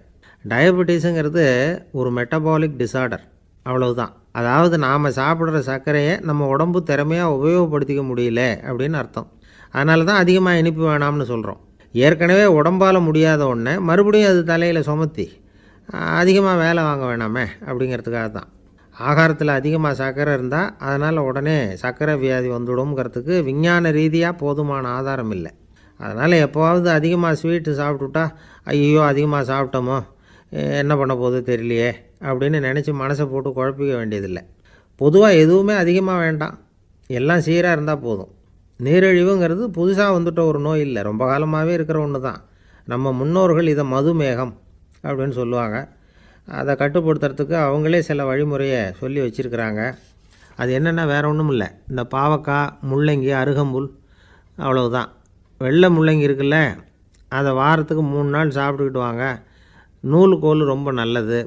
இல்லைன்னா முள்ளங்கி சாறு 1 ounce சாப்பிட்டுட்டு வரலாம். ரத்தத்தில் சேர்கிற சர்க்கரை அளவு இதெல்லாம் கட்டுப்படுத்துது. சிறுநீரில் காணப்படுகிற சர்க்கரை அளவையும் சமநிலைப்படுத்துது. தினமும் ஆகாரத்தில் கோதுமை, கேழ்வரகு, வெந்தயம், கருவேப்பிலை, சோயாபீன்ஸ் எது கிடைக்குதோ சேர்த்துக்கலாம். இப்படிலாம் செஞ்சுக்கிட்டு வந்தால் அப்புறம் வீட்டுக்கு தெரியாமல் கடையில் போய் நின்றுக்கிட்டு ஸ்வீட் வாங்கி திருட்டுத்தனமாக சாப்பிட வேண்டிய அவசியமே உங்களுக்கு வராது. 2 ஆசாமிகள் கடற்கரையில் உட்காந்து சாவகாசமாக பேசிக்கிட்டு இருந்தாங்களாம். ஒருத்தர் சொன்னார், இன்னொருத்தருக்கு தெரியாமல் ஸ்வீட்டு சாப்பிட்றதே எப்பவும் இடைஞ்சல் தான் சார். நேற்றுக்கு பாருங்கள், அப்படி தான் சாப்பிட்டுக்கிட்டு இருந்தேன், வீட்டுக்காரி கண்ணில் போட்டுவிட்டுதோ, அதுக்கப்புறம் ஒரே ரகலையாக போச்சு அப்படின்னாராம். எனக்கு கூட அப்படி தான் சார் ஆகிட்டுது, ஒரே ரகலை அப்படின்னாராம் இன்னொருத்தர். நீங்கள் சாப்பிட்டதும் உங்கள் வீட்டுக்காரங்க கண்ணில் போட்டுவிட்டுதா சார் அப்படின்னு கேட்டிருக்கார் இவர். அதுக்கு அவர் சொன்னாராம், அப்படி இல்லை சார், கடைக்காரர் கண்ணில் போட்டுவிட்டுதோ, நான் அவருக்கு தெரியாமல் அந்த ஸ்வீட்டை அவர் கடையிலேருந்து எடுத்திருந்தேன் அப்படின்னு விளக்கம் கொடுத்தாராம் இந்த ஆள். ஒருத்தர் முகத்தை தொங்க போட்டுக்கிட்டு ஒரு மாதிரியாக வந்தார். என்ன விஷயம்னு விசாரித்தேன். என்னுடைய நண்பன் ஒருத்தங்கிட்ட கருத்து வேறுபாடு, இனிமேல் நமக்குள்ளே எந்த சம்மந்தமும் வேணாம்னு நட்பை முறிச்சிட்டு வந்துட்டேன்னா. நண்பர்கள்னு இருந்தால் கருத்து வேறுபாடு வரத்தான் செய்யும்னு. கருத்து வேறுபாடு வராமல் இருக்கிறதுக்கு ஏதாவது வழி உண்டா அப்படின்னு கேட்டாங்க. அதை பற்றி நிபுணர்கள் சில யோசனைகளை சொல்லியிருக்கிறாங்கன்னு. முதல் விஷயம் என்னென்னா, உங்கள் நண்பனுக்கு ஒரு செய்தி சொல்லணும்னா அதை நீங்களே நேரடியாக சொல்லுங்கள், அல்லது உங்கள் கைப்பட கடிதம் எழுதுங்க. அதாவது நேரடி தொடர்பு முக்கியம். அதை விட்டுட்டு இன்னொருத்தர் மூலமாக நண்பர்களுக்கு செய்தி அனுப்புனா நீங்கள் சொல்கிற செய்தி அப்படியே போய் சேராது, அது சேதமாயிடும். கூட்டி குறைச்சி சொல்லிவிடுவாங்க, அது குழப்பத்தில் கொண்டாந்து விட்டுரும். இது ஒரு யோசனை. ரெண்டாவது யோசனை என்னென்னா, நீங்கள் ஒரு நல்ல காரியத்தை செய்யும் பொழுது உங்கள் நண்பரையும் சேர்த்துக்குங்க, அவருக்கும் அதில் ஒரு ஈடுபாட்டை உருவாக்குங்க. மூணாவது யோசனை, நம்ம பக்கத்தில் இருக்கிற நண்பர் மகிழ்ச்சி அடைகிற மாதிரி ஏதாவது செய்யணும். சின்ன சின்ன செயல்களாக இருந்தாலும் பரவாயில்ல, அவர் நமக்கு எதுவும் செய்யலையே, நாம் எதுக்கு செய்யணும் அப்படின்னு நினச்சிக்கிட்டு இருக்கக்கூடாது. நாலாவது யோசனை என்னென்னா, உங்களுக்கு ஒரு பிரச்சனையா அல்லது உங்கள் நண்பருக்கு ஒரு பிரச்சனையா, எதுவாக இருந்தாலும் 2 பேரும் சேர்ந்து உட்காந்து ஆலோசனை பண்ணுங்கள். நம்ம யோசனையும் கேட்கப்படுதே அப்படிங்கிற நினைப்பே அவருக்கு ஒரு மன நிறைவை உண்டாக்குமா. ஐந்தாவது யோசனை, உங்கள் நண்பர் ஏதோ ஒரு காரியத்தை செய்கிறார், நீங்கள் உடனே அவசரப்பட்டு நீ செய்கிறது தப்புன்னு தீர்ப்பு சொல்லக்கூடாது. அவர் அதை செய்கிறதுக்கான நியாயங்கள் எவ்வளவோ இருக்கும், அதை புரிஞ்சுக்கிறதுக்கு முயற்சி பண்ணணும். ஆறாவது யோசனை, உங்கள் நண்பர் என்ன சொன்னாலும் அதை பொறுமையாக கேளுங்க. அவர் சொல்கிறத புரிஞ்சுக்கணும், அவர் சொல்ல விரும்புகிறத புரிஞ்சுக்கணும், அவர் சொல்ல முடியாமல் தவிக்கிறதையும் புரிஞ்சுக்கணும். இப்படி 3 விதமாகவும் அவரை புரிஞ்சுக்கிட்டு அதுக்கு தகுந்த மாதிரி செயல்படணும். ஏழாவது யோசனை என்னென்னா, உங்கள் நண்பர் உங்ககிட்ட ஏதோ ஒரு கருத்தை சொல்கிறார், அது உங்களுக்கு பிடிக்கல, அதுக்காக உடனே நீ சொல்கிறது சரியில்லை, நான் ஒத்துக்க மாட்டேன் அப்படின்லாம் மறுத்துக்கிட்டு இருக்கக்கூடாது. அவர் சொல்கிறத கேட்கணும், பொறுமையாக சிந்திக்கணும், அதுக்கப்புறம் பதில் சொல்லணும். இப்படிலாம் நடந்துக்கிட்டால் நண்பர்களுக்குள்ள கருத்து வேறுபாடு வர்றதுக்கு வாய்ப்பே இருக்காது அப்படின்னு வல்லுநர்கள் தொகுத்து சொல்லியிருக்கிறாங்க இந்த யோசனைகளை. எனக்கு தெரிஞ்ச சில நண்பர்கள் உண்டு, அவங்களுக்குள்ளேயும் கருத்து வேறுபாடுகள் வராமல் இருக்கிறதுக்கு சில நுட்பங்களை கையாளுறது உண்டு.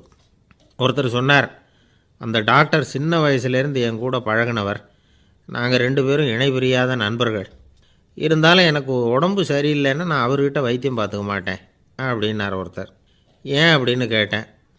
எங்கள் நட்பு கெட்டுப்போடக்கூடாது இல்லையா, அதனால தான் அப்படின்னார் இவர். ஒரு மனுஷனுக்கு 3 விதத்தில் கர்வம் உண்டாகிறதுக்கு வாய்ப்பு உண்டு. பணம், பதவி, புகழ். பணம் அதிகமாக வந்தால் கர்வம் வரலாம், பதவி பெருசாக வந்துட்டுதுன்னா கர்வம் வரலாம், புகழ் அதிகமாக போனாலும் கர்வம் வரலாம். இந்த 3 வகையான கர்வத்துக்கும் இடம் கொடுக்காமல் இருக்கிறாங்க பாருங்கள், அவங்க தான் சிறந்த மனிதர்கள். ஒரு பெரிய பொறுப்பில் இருக்கிறவங்களுக்கு கர்வம் வந்துடக்கூடாது. அப்படி வந்துட்டுதுன்னா அது எல்லாருக்கும் இடைஞ்சல். ஒரு ராஜா இருந்தார். அவர் ஒரு நாள் தன்னுடைய தலைநகரத்தை சுற்றி வந்துக்கிட்டு இருந்தார். ஒரு இடத்துல ஒரு அழகான நிலத்தை பார்த்தார். ஆஹா, இந்த இடத்துல நமக்குன்னு ஒரு மாளிகையை கட்டினா எவ்வளோ நல்லாயிருக்கும் அப்படின்னு நினச்சார். ராஜா நினச்சா அது முடியாத காரியமா? சரி, இந்த நிலம் யாருக்கு சொந்தம்னு விசாரிங்க அப்படின்னார் பக்கத்தில் இருந்தவங்கக்கிட்ட. அவங்கெல்லாம் ஓடி போய் விசாரித்தாங்க. அந்த இடம் ஒரு வயசான கிழவிக்கு சொந்தம், வயசான அம்மாவுக்கு சொந்தமாக. அந்த அம்மா தான் அதில் ஒரு குடிசையை போட்டு குடியிருந்துகிட்டு இருக்கிறாங்க.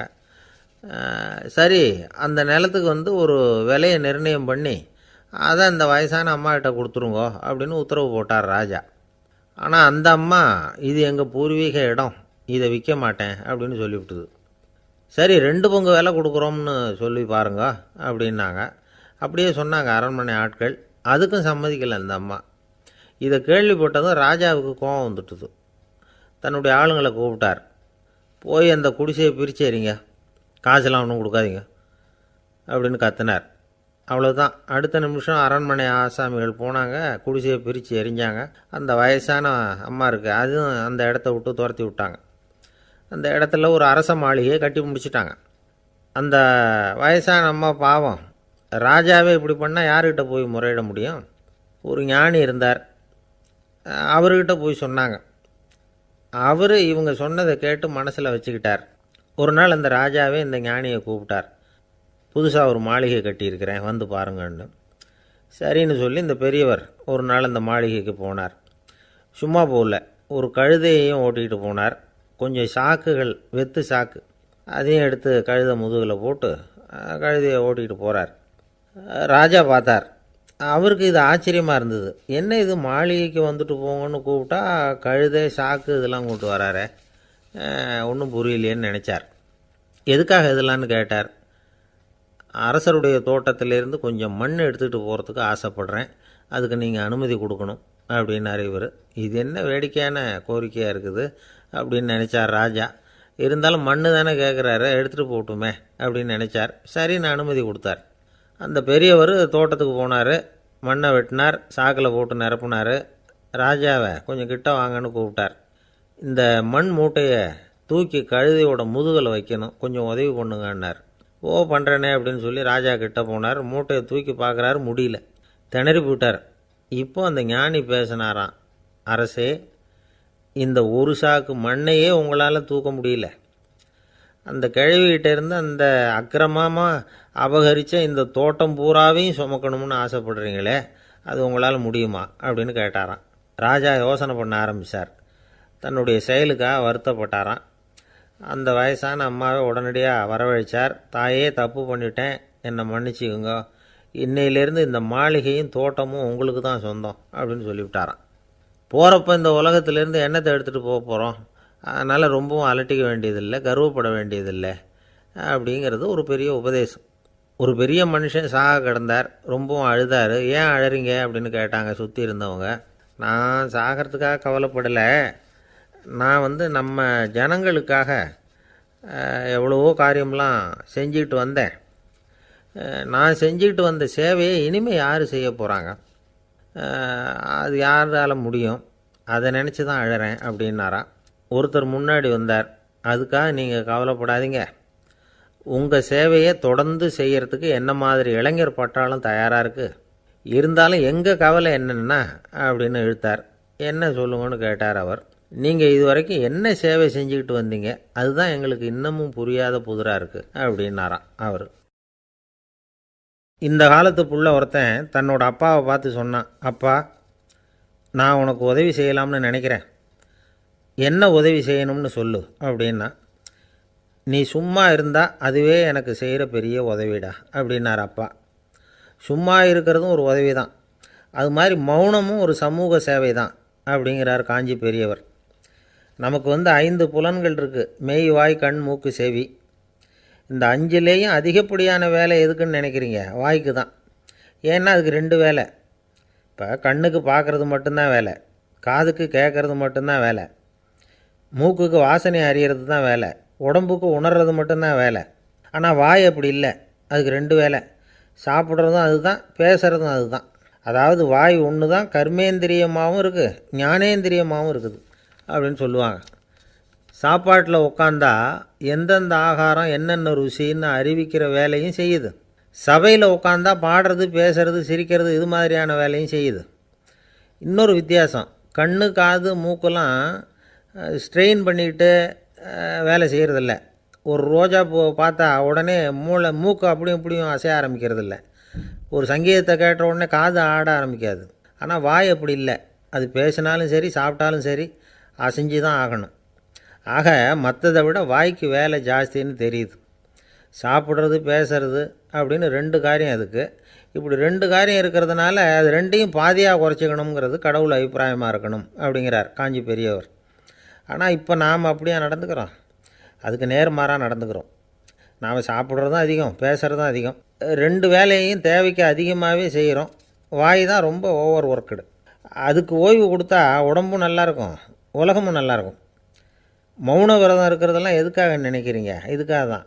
இந்த காலத்தில் மௌனமாக இருக்கிறவங்கெல்லாம் மகத்தான தொண்டு செய்கிறாங்க அப்படின்னு தான் சொல்லணும். சத்தம் அதிகமாக போய் தான் சவுண்டு பொல்யூஷன் வருது. அது மட்டும் இல்லை, மௌனமாக இருந்தால் சண்டை சச்சரவே வராது. மௌனம் கலக நாஸ்தி. ஆக இதுவும் ஒரு சமூக சேவை தான். நமக்கு தான் வாய் இருக்குதேங்கிறதுக்காக வசமாக சாப்பிட்றதும் தப்பு, வளவளன்னு பேசுகிறதும் தப்பு. ஒரு கருத்தை சொல்கிறதுக்கு ஒரே ஒரு சொல்லு போதும் அப்படின்னு இருக்கும்பொழுது 2 சொற்களை செலவு பண்ணாதே. எவ்வளவு சொன்னாலும் அதனால் ஒரு பயனும் விளையாது அப்படின்னு தெரிய வருமேயானால் அந்த ஒரு சொல்லையும் விரயம் பண்ணாதே அப்படிங்கிறார் ஒரு அறிஞர். எல்லா குணங்கள்லேயும் மௌனம்தான் சிறந்தது அப்படிங்கிறார் ஒருத்தர். மௌனமாக இருக்கிறது மூலமாக மற்றவர்கள் குறைகளை நம்மால் தெரிஞ்சிக்க முடியும். அதே சமயத்தில் நம்மக்கிட்ட இருக்கிற குறைகளை மற்றவங்களுக்கு தெரியாமல் மறைச்சிக்கவும் முடியுங்கிறார் அவர். உண்மை தானே? ஒரு பெரிய மேடை பேச்சாளர், பொது வாழ்க்கையில் 25 வருஷ காலமாக ஈடுபட்டிருக்கிறவர். அவர் மனைவி ஒரு நாள் சொன்னாங்க, எங்கள் வீட்டுக்காரர் 25 வருஷ காலமாக பொது வாழ்வில் ஈடுபட்டிருந்தா கூட இந்த மாதம் 10ஆம் தேதியிலேருந்து தான் மக்களுக்கு சேவை செய்ய ஆரம்பிச்சிருக்கார் அப்படின்னாங்க ரொம்ப பெருமையாக. 10ஆம் தேதிக்கு அப்படி என்ன விசேஷம் அப்படின்னு கேட்டோம். அன்னையிலேருந்து தான் அவர் மேடையில் பேசுகிறத நிறுத்தினார் அப்படின்னாங்க அந்த அம்மா. ஒரு நண்பர் அவசரமாக என்கிட்ட ஓடி வந்தார். அப்புறம் சொன்னார், என்னால் நம்பவே முடியல சார், என் பையனை அப்படி அப்படின்னு சொல்லி ஆச்சரியப்பட்டார். உங்கள் பையன் அப்படி என்ன தான் செஞ்சுட்டான் அப்படின்னு கேட்டேன். என்னால் முடியாத ஒரு காரியத்தை அவன் செஞ்சுட்டான் சார் அப்படின்னார். அது என்னன்னு தான் சொல்லுங்களேன். என்ன 5ஆவது வகுப்பில் அவன் ஒரே தடவையில் தேறிட்டான் சார், அதாவது ஒரே அட்டம்ப்டில் பாஸ் ஆகிருக்கான் அப்படின்னார் மூச்சு வாங்க. கஷ்டப்பட்டு பரீட்சை எழுதுனது அவன், இவருக்கு ஏன் மூச்சு வாங்குது? நம்மால் செய்ய முடியாத ஒரு காரியத்தை இன்னொருத்தர் செய்யும் பொழுது அது நமக்கு ஆச்சரியமாக இருக்குது. சர்க்கஸ் பார்க்குறோம், ஒருத்தர் அந்த இடத்துல தொங்குறார், அது நமக்கு ஆச்சரியம். ஏன்னா அது நம்மால் முடியாத காரியம். நம்மால் முடியாத ஒன்றை அடுத்தவர் எளிதாக செய்யும் பொழுது நாம் மருள்வது இயற்கை. இதை தான் தொல்காப்பியம் மருட்கை அப்படின்னு சொல்லுது. இந்த வியப்பு இருக்குதே, இது 4 வகையில் ஏற்படுறதாக தொல்காப்பியம் சொல்லுது. அது என்ன 4 வகை? முதல் வகை எப்படின்னா புதுமையான அரிய செயல்களை செய்கிறது. 2வது வகை என்னென்னா பெரும் செயல்களை செய்கிறது. 3வது வகை என்னென்னா மிக நுட்பமான செயல்களை செய்கிறது. 4வது வகை என்னென்னா ஆக்கம் தரும் செயல்களை செய்கிறது. புதுமை, பெருமை, சிறுமை, ஆக்கமோடு மதினம் சாலா மருட்கை 4 அப்படிங்கிறது தொல்காப்பியம். இன்றைக்கி விஞ்ஞானம் புதுசு புதுசாக எதையோ கண்டுபிடிக்குது. ஆரம்பத்தில் அது ஆச்சரியமாக இருக்குது, அப்புறம் அது நமக்கு பழகி போடுது. வானொலி பெட்டி புதுசாக வந்தப்போ ஒரு பெட்டி பேசுதுங்கிறது எவ்வளோ பெரிய ஆச்சரியம். இப்போ யாரும் அதை ஆச்சரியமாக பார்க்குறதில்ல.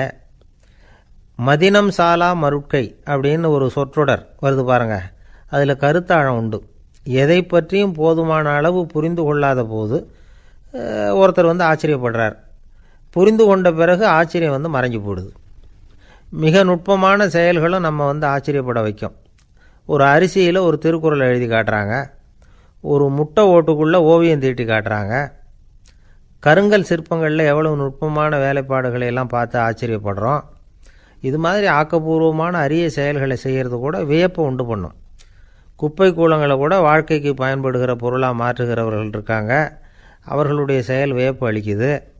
இடைக்காட்டு சித்தர் பாடின 30 நூலில் வர்ற ஒரு பாடல், ஆற்றல் பிறர் அறிதலின் அகம் கிளர்வு உறுதலின் கற்று அறி பாணர் கெழுமிய கோடலின் தோற்றம் உருகவே போற்றல் சால் வியப்பே. ஒருத்தருடைய ஆற்றல் தெரியாமல் இருந்தது, அவருடைய அரிய செயலை பார்க்கும் பொழுது வியப்பாக இருந்தது, மனசுக்குள்ள கிளர்ச்சி. பாவலர்கள் இவர்களுடைய புகழை பாடி மற்றவர்களும் தெரிந்து கொள்ளுமாறு செய்கிறார்கள் அப்படிங்கிறது தான் ஒரு யதார்த்தமான உண்மை. ஆக எல்லா வகையிலும் மக்கள் தங்களுடைய வாழ்க்கையில் முன்னேறுவதற்கான வழிகாட்டுகிற ஒரு மெய்ப்பாடு தான் வியப்புங்கிறது. இந்த காலத்தில் நம்ம எப்படியெல்லாம் ஆச்சரியப்பட வைக்கிறாங்க. ஒரு ஆளை பிடிச்சி ஜெயிலில் கொண்டு வந்தாங்க. ஜெயில் அதிகாரி அவனை ரொம்ப ஆச்சரியமாக பார்த்தாரான். இவன் கேட்டான், ஏன் சார் அப்படி பார்க்குறீங்க, நான் இப்போ இங்கே வர்றது உங்களுக்கு ஆச்சரியமாக இருக்குதா அப்படின்னு கேட்டிருக்கான். இதுக்கு ஜெயில் அதிகாரி சொல்லியிருக்கார், நீ இப்போ இங்கே வந்ததில் எனக்கு ஒன்றும் ஆச்சரியம் இல்லைப்பா, ஏற்கனவே நீ இங்கேருந்து விடுதலையாகி போய் 6 மாதம் ஆச்சு, இவ்வளவு லேட்டாக வர்றியே அதுதான் எனக்கு ஆச்சரியமாக இருக்குது அப்படின்னாராம். ஒருத்தர் ஒரு தவறு செஞ்சு விடுறாருன்னு வச்சுக்கோங்க, உடனே நீ செஞ்சது தவறு அப்படின்னு சொல்கிறது ஒரு வகை. அதுக்கு பதிலாக எது சரின்னு அவர் புரிந்து கொள்ள உதவி செய்கிறது இன்னொரு வகை. இந்த 2வது வகை இருக்குது பாருங்கள், நிர்வாக இயலில் இது ரொம்ப முக்கியம். அலுவலகத்தில் வேலை பார்க்குற ஒருத்தர் முக்கியமாக தெரிஞ்சுக்க வேண்டியது என்ன தெரியுமா? சக ஊழியர்கள்கிட்ட எப்படி பழகணும், மேலதிகாரிகள்கிட்ட எப்படி பழகணும், தனக்கு கீழே வேலை செய்கிறவங்கக்கிட்ட எப்படி பழகணும், வாடிக்கையாளர்கள்கிட்ட எப்படி பழகணும், இவங்க எல்லார்கிட்டையும் செம்மையான உறவை ஏற்படுத்திக்கிறது எப்படி. இதையெல்லாம் சொல்லிக் கொடுக்குற பாடம் தான் இன்டர் பர்சனல் ஸ்கில், திறமையான உறவு அப்படிங்கிறது. எந்த வேலையில் இருந்தாலும் சரி, இந்த உறவுகளை வளர்க்கும் திறன் உள்ளவங்க சீக்கிரம் முன்னுக்கு வந்துடுறாங்க. மற்றவங்கக்கிட்ட உறவை பலப்படுத்திக்கிறது எப்படி அப்படின்னு தெரிஞ்சுக்கிட்டோம்னா எந்த ஒரு தடையையும் சுலபமாக தாண்டி செய்கிற தொழிலில் முன்னுக்கு வந்துடலாம். ஹார்வர்டு பல்கலைக்கழகத்தில் ஒரு கணக்கெடுப்பு பண்ணி பார்த்தாங்களாம். பார்க்குற வேலையில் எது மாதிரி குணாதிசயம் உள்ளவங்க வேகமாக முன்னுக்கு வர்றாங்க அப்படின்னு தெரிஞ்சுக்கிறதுக்காக இந்த கணக்கெடுப்பு. வெவ்வேறு துறையில் வேகமாக முன்னுக்கு வந்திருக்கிற பல பேரை சந்தித்து இந்த சர்வேயை நடத்தியிருக்கிறாங்க. அவங்க கண்டுபிடிச்சி சொல்லியிருக்கிற உண்மை என்ன தெரியுமா? ஒருத்தர் ஒரு வேலையில் இருந்தால் அது சம்பந்தப்பட்ட சப்ஜெக்ட் பற்றிய அறிவு 35% இருந்தால் போதுமா. ஆனால் உறவுகளை வளர்க்கக்கூடிய திறன், இன்டர் பர்சனல் ஸ்கில்லு 65% வேணும். இப்படி உள்ளவங்க சீக்கிரம் முன்னுக்கு வந்துடுறாங்களாம். அதனால் ஒருத்தருக்கு வேலை சரியாக புரியலைன்னா கூட விவரமாக மற்றவங்கக்கிட்ட பழகிறது எப்படின்னு புரிஞ்சால் போதும், அவர் முன்னுக்கு வந்துடலாம். அலுவலகங்களில் மட்டும் இல்லை, எல்லா இடங்கள்லையும் இது ரொம்ப முக்கியம். வீட்டுக்குள்ளேயும் இது ரொம்ப முக்கியம், வீட்டுக்கு வெளியேயும் இது முக்கியம். அடுத்தவங்கக்கிட்ட பழகிறது எப்படிங்கிறத தெரிஞ்சிக்காதவன் வாழ்க்கையில் முன்னேற முடியாது. இன்றைக்கி ஆயுதங்களால் காயப்படுத்தி கொள்ளுகிறவர்களை விட வார்த்தைகளால் காயப்படுத்தி கொள்ளுகிறவர்கள் தான் அதிகம். பெரியவங்க என்ன சொல்கிறாங்க தெரியுமா? நீங்கள் இந்த பூமியில் பிறந்ததன் அர்த்தம் பூர்த்தி ஆகணும்னா அடுத்தவங்களுக்கு உதவி பண்ணுங்க. அடுத்தவங்களுக்கு உதவி செய்ய முடியாவிட்டால் கூட பரவாயில்லை, ஆனால் யாரையும் புண்படுத்தி விடாதீங்க அப்படின்னு சொல்கிறாங்க. எனக்கு தெரிஞ்ச ஒருத்தர் ஒரு அலுவலகத்தில் வேலை பார்க்குறார். அவர் சொல்லுவார், எனக்கு இந்த இன்டர் பர்சனல் ஸ்கில் ரொம்ப அதிகம் சார். சக ஊழியர்கள்கிட்ட ரொம்ப சுமூகமாக நடந்துக்குவேன். என் கூட வேலை பார்க்குற ஒருத்தருக்கு ஏதாவது ஒரு கஷ்டம்னா அந்த சமயத்தில் அவர் செய்ய வேண்டிய வேலையை நான் செஞ்சுருவேன் சார் அப்படிம்பார். நான் அவர்கிட்ட சமீபத்தில் அப்படி ஏதாவது செஞ்சுருக்கீங்களா அப்படின்னு கேட்டேன். செஞ்சுருக்கேன் சார். போன வாரம் புதன்கிழமை ஆஃபீஸில் என் பக்கத்து சீட்டுக்காரருக்கு வயிற்று வலி. உடனே நான் மெடிக்கல் லீவ் போட்டுவிட்டு எங்கள் வீட்டுக்கு போயிட்டேன் சார் அப்படின்னார். ஒரு அம்மா தெருவில் உட்காந்து என்னத்தையோ தேடிட்டு இருக்கிறாங்க. அந்த அம்மா ஒரு சூஃபி ஞானி. அவங்க பேர் என்னென்னா ரபியா அல் அடாவியா. அந்த அம்மாவுக்கு கண் கூட தெளிவாக தெரியாது. அந்த பக்கமாக வந்த சில பேர் இவங்களுக்கு உதவி செய்கிறதுக்காக வந்தாங்க. என்ன தேடிகிட்டு இருக்கிறீங்க அப்படின்னு கேட்டாங்க. இதுக்கு அந்த அம்மா, அந்த கேள்வி அவ்வளோ முக்கியத்துவம் இல்லை, நான் தேடிகிட்டு இருக்கிறேன், உங்களால் முடிஞ்சால் எனக்கு உதவி பண்ணலாம் அப்படின்னாங்களாம். உதவி செய்ய வந்தவங்களுக்கு ஆச்சரியம். எதை தேடுறோங்கிறது தெரியாமல் இப்படி ஏன் நேரத்தை செலவழிக்கிறீங்க? நாங்கள் எப்படி உங்களுக்கு உதவ முடியும்? எங்களுக்கு ஒன்றும் புரியலையே அப்படின்ட்டுருக்காங்க. சரி, உங்களை திருப்தி பண்ணுறதுக்காக சொல்கிறேன். ஒரு குண்டூசி தொலைஞ்சி போச்சு, அதை தேடுறேன் அப்படின்னாங்களாம் அந்த அம்மா. அதுக்கப்புறம் இவங்களும் சேர்ந்து தேட ஆரம்பிச்சிட்டாங்க. கொஞ்ச நேரம் ஆச்சு, ஒன்றும் கிடைக்கல. உதவி செய்ய வந்தவங்களும் அழுத்து போட்டாங்க. அப்புறம் கேட்டாங்க, இதை பாருங்கம்மா, இது ரொம்பவும் பெரிய தெரு, அகலமான தெரு. அதனால் குறிப்பாக நீங்கள் எந்த இடத்துல அந்த குண்டூசியை தொலைச்சிங்க அதை சொல்ல முடியுமான்னாங்களாம். இதுக்கு அந்த அம்மா, நீங்கள் மறுபடியும் அர்த்தமில்லாத கேள்வியை கேட்குறீங்க, உங்கள் கேள்விக்கும் நான் தேடுறதுக்கும் என்ன சம்மந்தம்னாங்களாம். இதை கேட்டதும் அவங்க ஒரு மாதிரி ஆகிட்டாங்க. என்னம்மா நீங்கள் பைத்தியம் மாதிரி பேசுகிறீங்க அப்படின்னாங்களாம். சரி, உங்களை மறுபடியும் திருப்திப்படுத்துறதுக்காக சொல்கிறேன், அதை நான் எங்கள் வீட்டில் தொலைச்சுட்டேன் அப்படின்னாங்களாம். அப்புறம் எதுக்காக இங்கே வந்து தேடிட்டு இருக்கிறீங்க அப்படின்னு கேட்டிருக்காங்க. ஏன்னா இங்கே தான் வெளிச்சம் அதிகமாக இருக்குது, அங்கே வீட்டுக்குள்ளே இருட்டாக இருக்குது, அதனால் இங்கே வந்து தேடுறேன். வெளிச்சம் உள்ள இடத்துல தானே தேட முடியும் அப்படின்னாங்களாம் அந்த ஞானி. இந்த கதைக்கு என்ன அர்த்தங்கிறத பெரியவங்க சொல்கிறாங்க. அதாவது இந்த தேடுதல்ங்கிறது ஒரு வியாதி. அது நம்ம சதா அலைய வைக்கும், பைத்தியமாக மாற்றுறதுக்கு முயற்சி பண்ணோம். ஒரு காலம் அது நிறைவு அடையவே அடையாது. வாழ்வுங்கிறது ஒரு புரிந்து கொள்ள முடியாத சதா இயங்கி கொண்டிருக்கிற ஒரு செயல். அதுக்கு ஆரம்பமும் இல்லை, முடிவும் கிடையாது. எதையோ தேடணும் அப்படிங்கிற உந்துதல் நமக்குள்ளே இருக்கும், ஆனால் குறிப்பாக எதை தேடிட்டு இருக்கிறோம் அப்படிங்கிறது புரியாது. அப்படி ஏதாவது ஒன்றை தேடி அடைஞ்சிட்றோம்னு வச்சுக்கோங்க, உடனே ஒரு அதிருப்தி வந்துடும். அதனால் வாழ்க்கைங்கிறது சலிப்பு நிறைந்தது அப்படிங்கிற எண்ணத்தை உண்டாக்கிக்கிறோம். ஒன்று அடைஞ்சதுக்கு அப்புறம் இன்னொன்று தேட ஆரம்பிச்சிருவோம். ஆக இந்த தேடல்ங்கிறது நாம் ஒன்று அடைஞ்சாலும் அடையாவிட்டாலும் தொடர்ந்து நடந்துக்கிட்டு தான் இருக்கும். இதுக்கு முடிவே கிடையாது. இந்த உண்மையை நாம் நல்லா புரிஞ்சுக்கணும் அப்படிங்கிறது பெரியவங்களுடைய கருத்து. ஏழையும் தேடுறான், பணக்காரனும் தேடுறான், நோயாளியும் தேடுறான், நோய் இல்லாதவனும் தேடுறான், அதிகாரம் உள்ளவனும் தேடுறான், அதிகாரம் இல்லாதவனும் தேடுறான், முட்டாளும் தேடுறான், அறிவாளியும் தேடுறான்.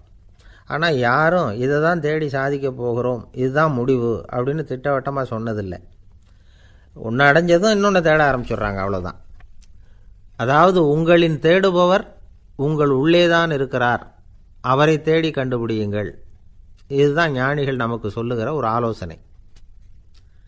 நம்மால் ஒருத்தன் ஜெயிலில் இருந்தான். இன்னொரு கைதி அவனை பார்த்து கேட்டான், ஏன்பா உன்னை பார்க்குறதுக்கு வெளியிலேருந்து யாருமே இங்கே வர்றது இல்லையே, உனக்கு சொந்தக்காரங்களே கிடையாதா அப்படின்னு கேட்டானா. ஏன் இல்லை, எனக்கு சொந்தக்காரங்க நிறைய பேர் உண்டு, அவங்க என்னை பார்க்க வராததுக்கு காரணம் வேற அப்படின்ட்டுருக்கான் இவன். என்ன காரணம்னு கேட்டான் அவன். அதுக்கு இவன் சொன்னானா, அதுக்கு என்ன காரணம்னா அவங்க எல்லாரும் இங்கே உள்ளேயே இருக்கிறாங்க அப்படின்னானா. ஒரு சீன தேசத்து அரசர் இருந்தார். அவருக்கு வயசாயிட்டுது. அவருக்கு அடுத்தபடியாக அவருடைய புள்ள பட்டத்துக்கு வரணும், ஆட்சி பொறுப்பை ஏற்றுக்கணும். ஒரு நல்ல தலைவனுக்கு இருக்க வேண்டிய பண்புகள்லாம் தன்னுடைய மகனுக்கு இருக்கணும்னு விரும்பினார் அந்த அரசர். அதனால் இளவரசனை பக்கத்தில் இருந்த ஒரு குரு கிட்ட அனுப்புனார். இளவரசன் அவர்கிட்ட போய் சேர்ந்தான். அந்த குரு என்ன பண்ணார் தெரியுமா, இவனை பார்த்து சொன்னார், இதை பாருப்பா, நீ என்ன பண்ணுற, இப்போவே பக்கத்தில் இருக்கிற காட்டுக்கு போ, நடு காட்டில் போய் ஒரு இடத்துல உட்காந்துக்கோ, அங்கே என்னென்ன சத்தம்லாம் உன் காதில் விழுதுன்னு கவனித்து கேளு, உன் காதில் விழுந்த ஓசைகள் என்னென்னங்கிறத என்கிட்ட வந்து சொல்லு, அதுதான் எனக்கு தெரியணும், உனக்கு வேலையும் அதுதான் அப்படின்னு சொல்லி அனுப்பி வச்சுட்டார். இளவரசன் காட்டுக்கு போனான். குரு சொன்னபடியே ஒரு இடத்துல உட்காந்து கவனித்து கேட்டான். அதுக்கப்புறம் குருக்கிட்ட திரும்பி வந்தான். என்னென்ன சத்தம்லாம் கேட்ட அப்படின்னு கேட்டார் குரு. குருவே, காட்டில் நான் பறவைகள் சத்தம்லாம் கேட்டேன், மிருகங்களின் ஓசையையும் கேட்டேன், இதை தவிர இடி மின்னல் மழை இதுகளோட சத்தத்தையும் கேட்டேன் அப்படின்னா. குரு யோசனை பண்ணார், நீ இன்னமும் சரியாக கேட்கல, அதனால் மறுபடியும் காட்டுக்கு போ, கொஞ்ச நாள் தங்கியிருந்து கேட்டுட்டு வா அப்படின்னார். இளவரசனுக்கு ஒன்றும் புரியல. இருந்தாலும் குருவின் கட்டளையாச்சே, மறுக்க முடியுமா? உடனே அவன் மறுபடியும் காட்டுக்கு போனான். ஒரு இடத்துல உட்காந்தான். கொஞ்ச நேரம் உன்னிப்பாக கவனித்து கேட்டான். சில நாள் கழித்து குருக்கிட்ட திரும்பி வந்தான். குருவே, இந்த தடவை சில துல்லியமான சத்தங்களை எல்லாம் கேட்டான். தேனீ பறக்கிற சத்தம், நீரோடையின் மெல்லிய ஓசை, இதெல்லாம் கேட்டேன்னா. குரு சிரித்தார். நீ மறுபடியும் காட்டுக்கு போ, இன்னும் சில நாள் அங்கே இரு, முழுமையாக கவனமாக கேட்டுக்கிட்டு வா அப்படின்னு சொல்லி அனுப்பி வச்சுட்டார். இளவரசனுக்கு குழப்பம் அதிகமாயிட்டுது. ஒன்றுமே புரியல. மறுபடியும் காட்டுக்கு போனான். மௌனமாக ஒரு இடத்துல உட்காந்துட்டான். அப்படியே தியானத்தில் ஆழ்ந்துட்டான். சில நாளில் அவனுக்கு இதுவரை கேட்காத ஓசைகள்லாம் கேட்க ஆரம்பிச்சிட்டுது. இதைத்தான் நான் கேட்கணும்னு என்னுடைய குரு எதிர்பார்த்துருக்கிறாருங்கிறத புரிஞ்சுக்கிட்டான். உடனே குருக்கிட்ட ஓடனான். குருவே, இந்த தடவை காதுகளுக்கு கேட்க முடியாத சில ஓசைகளை கூட என்னால் உணர முடிஞ்சுது. பூ மலருகிற ஓசை, சூரியனால் பூமி சூடாகிறப்போ எழுகிற ஓசை, காலை பனித்துளியை இந்த புல்லுலாம் குடிக்கிற ஓசை, இது எல்லாம் என்னால் நல்லா கேட்க முடிஞ்சுது அப்படின்னா. குருவுக்கு இப்போ தான் திருப்தி ஏற்பட்டு தான். இளவரசனை பார்த்து சொன்னார், இதை பாருப்பா, இப்போ தான் நாட்டை ஆளுகிற தகுதி உனக்கு வந்திருக்குது அப்படின்னு சொல்லி அதுக்கு விளக்கமும் கொடுத்தாராம்.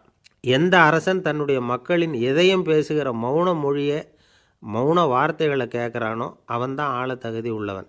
எந்த அரசன் தன்னுடைய மக்களின் உணர்ச்சிகளை உண்மையாக உணர்றானோ அவன்தான் முதன்மையான அரசன். போலி